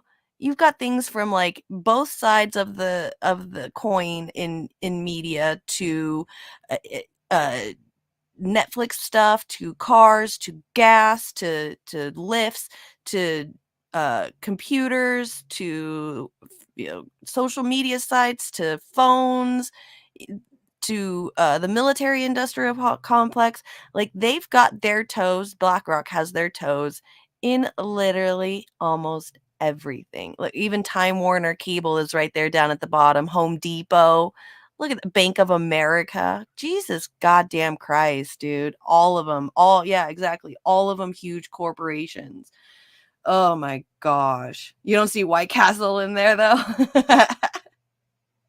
Exactly, Def. That's the whole problem, is that they dip their toes in every single thing that we need to either live normally, everything that we need. So that way they always are making a profit no matter what.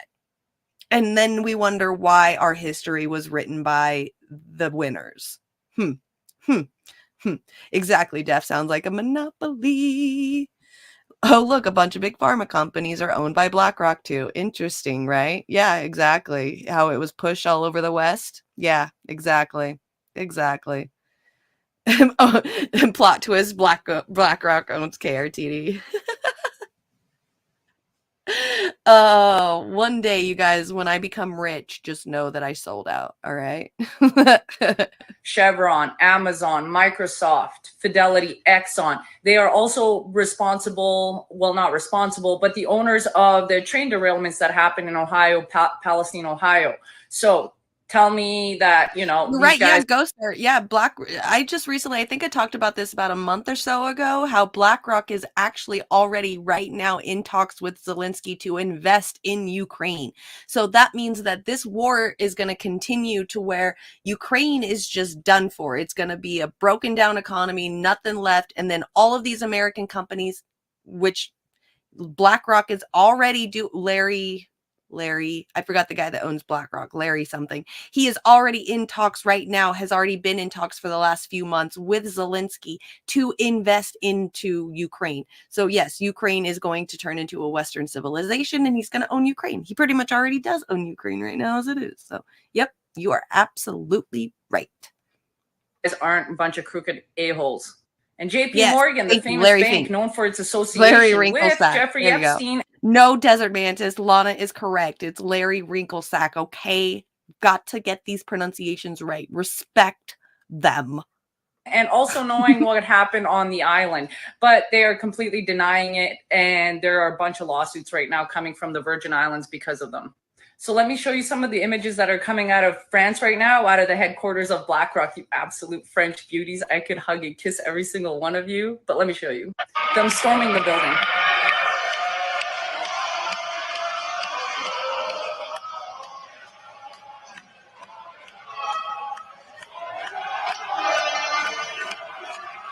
I love the sounds.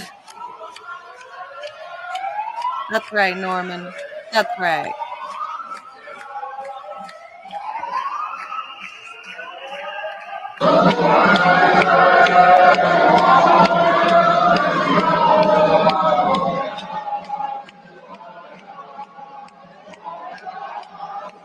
Yeah, I agree. Ukraine is just a huge money laundering scheme. Absolutely. So this was posted 5 hours ago from the Fire Brigades Union.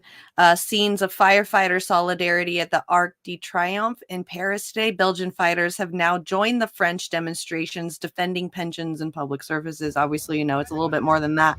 But here we go.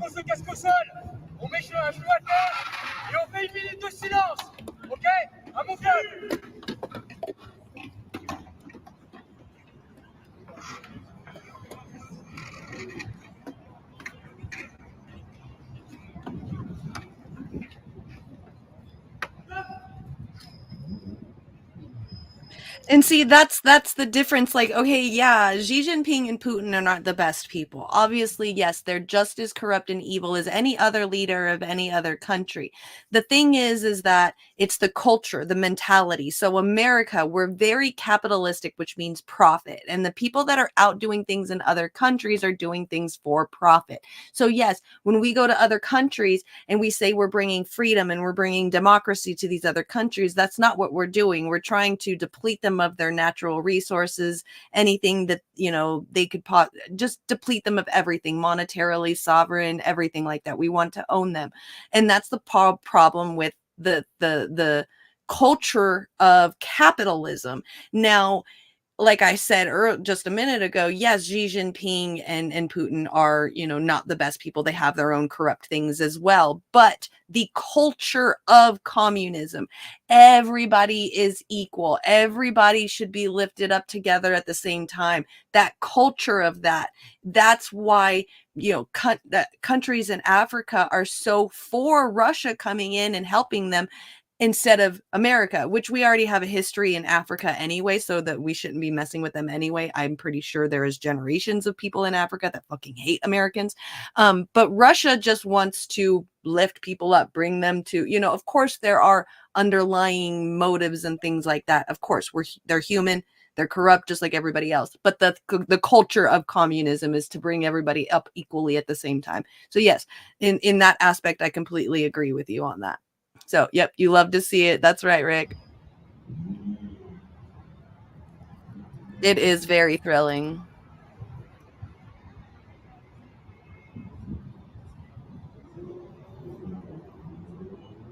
Right.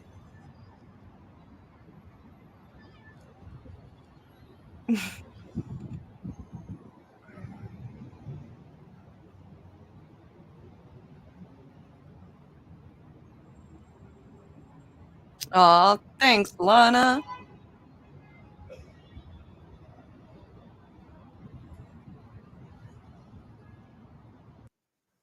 Thanks. That's really nice of you. Aw, I appreciate you. Sometimes I just feel like a reactionary. I'm just sitting here watching this stuff happen. So thank you for making me feel a little bit special today. You're so sweet. Let's see. The French are totally done with Macron. Here we go. Protesters. Oh, they're just still going. Man, that's so cool. They just won't stop.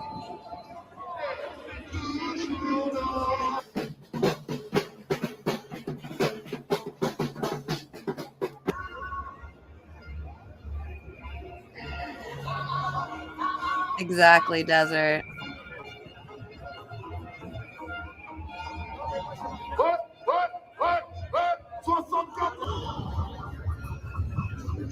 How cool.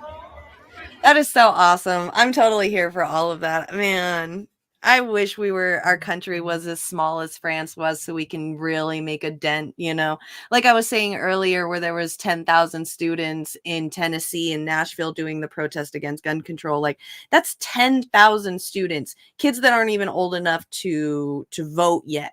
And they're out there trying to get the government to listen to them so they can get the benefits that they want to make sure that they're safe, you know. But you don't hear about it because our country is so big, and that's where it's really hard for in being in America, where the country is so big, is you can have protests that are absolutely enormous, life-changing, should be life-changing, but you know, you have it in, let's say, New York, out in California, they won't have any idea what's going on. And that's the hard part. That's the sucky part.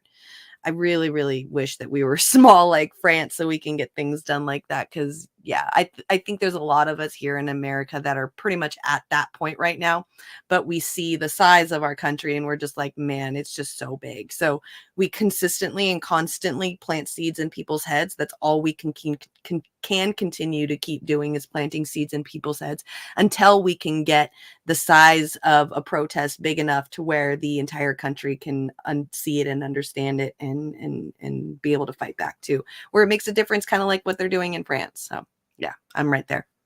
Okay, I am done for today. I am past the time. Today went by, I swear it went by super slow, and then it went by really, really fast. I got so nervous with Misty coming in because I get so nervous with people. If you guys missed it earlier today, I had on Misty. She was absolutely awesome talking about the Free Julian Assange rally that she's having on April 11th in Washington, D.C. So go ahead and make sure you check that out. She also mentioned that if you can't make it, there's going to be people that are going to be streaming it on their YouTube channels, I believe. Oz at Roar Media is going to be one of them, which is absolutely awesome. And then a couple other ones that I don't think I've heard of. News to Share, I believe. And then some other one, CoinTeller Coincidence or something like that. So go look up those channels. That way you guys don't miss out. If you can't make it, at least give them your view, your support, say some good juju stuff. And then I will definitely see you guys in the chat with that. Tomorrow, I will be having Sherry Wise on. I think she wanted to continue talking about the corruption at Norfolk Southern, I believe, or something about the economy of something. I can't remember. We'll probably, me and her, she'll probably be sending me texts today about what we're going to be talking about tomorrow. So tomorrow will be Sherry. Saturday will be Warren and I's secret show. And then I think I'm going to be on Willie Bragg's show on Sunday. So definitely keep an eye out for that one. I love hanging out with Willie. He's definitely a little powerhouse. He's awesome too. So Consortium News. Yes. Thank you. Go Start. So yeah, go check them out for that on Tuesday. You guys definitely don't want to miss that. Thank you, Desert Mantis. Thank you, Steve. Thank you, Norman, Warren, Lana, Cape Socialist, Lula, Yankee Tanky. Thank you for coming by. Post my Twitter. Okay, hold on. Let me see if I can go to my Twitter.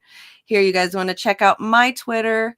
It is Jimmy Saves World, JIMI, like Jimi Hendrix. So if you guys want to go and check me out, there you go. There, Warren got me too. All right, cool. Thank you, Warren. Lana, thank you for coming. Def, thank you for coming and hanging out during the daytime. It's awesome to see you over here too. Who else did I miss? Rick, thank you for coming today. And everybody, thank you for giving your opinions today. I really, really appreciate it. Like I said, this is, I don't want to feel like my opinion is the end all be all. And I don't want to, I definitely don't think that my opinion is always the correct one. I do like to see other perspectives. Absolutely love to see things in other people's perspectives and love to hear other perspectives. That's pretty much what life is about growing and learning and admitting that you're wrong when you are wrong. So I don't always admit the fact that all of my opinions are completely correct. I just tend to like to see things in a bigger perspective, and anyone that has different ones just broadens my horizon of my perspective. So thank you all for everything that you're doing, especially Lana, Yankee Tanky, Anthony, Def, Rick. You guys are incredible and amazing. Thank you, Les Bones, for holding down the fort, making it funny. I fucking love you, bro. You're like the awesomest, coolest dude ever. And I will see you guys again tomorrow at 1 p.m. Pacific, 4 p.m. Eastern, back here at the same spot. I'm also, if you want to, is it Jimmy Saves World? No, Image Productions right there at the bottom on the Twitch. Go give my Twitch a follow. I'm trying to get that up to 100 so that way I don't have to worry about the Twitch anymore, and then be able to get all those cool little like ding ding dings on Twitch. So I really want to get into that. And then once I hit 100, I'll probably just start streaming on my Twitch channel too, because I just downloaded the Twitch streaming app to where you can get the little ding dings right there without having to put it all on OBS or anything like that. And I might be doing some gaming too soon. So since I game all the time anyway, might as well just throw on some gaming stuff on my Twitch channel. So if you can, Image Productions is just my name backwards with productions at the end. Go give my Twitch a follow, please. Hit the like button, subscribe if you're not subscribed. Thank you all for being a part of all of this. You guys are definitely my friends, and I truly appreciate every one of you. Let's go. There we go. Yeah, Les Bones holding it down. Okay, let me get out of here before I start rambling again, because I tend to do that. So, all right, I love you all. Peace.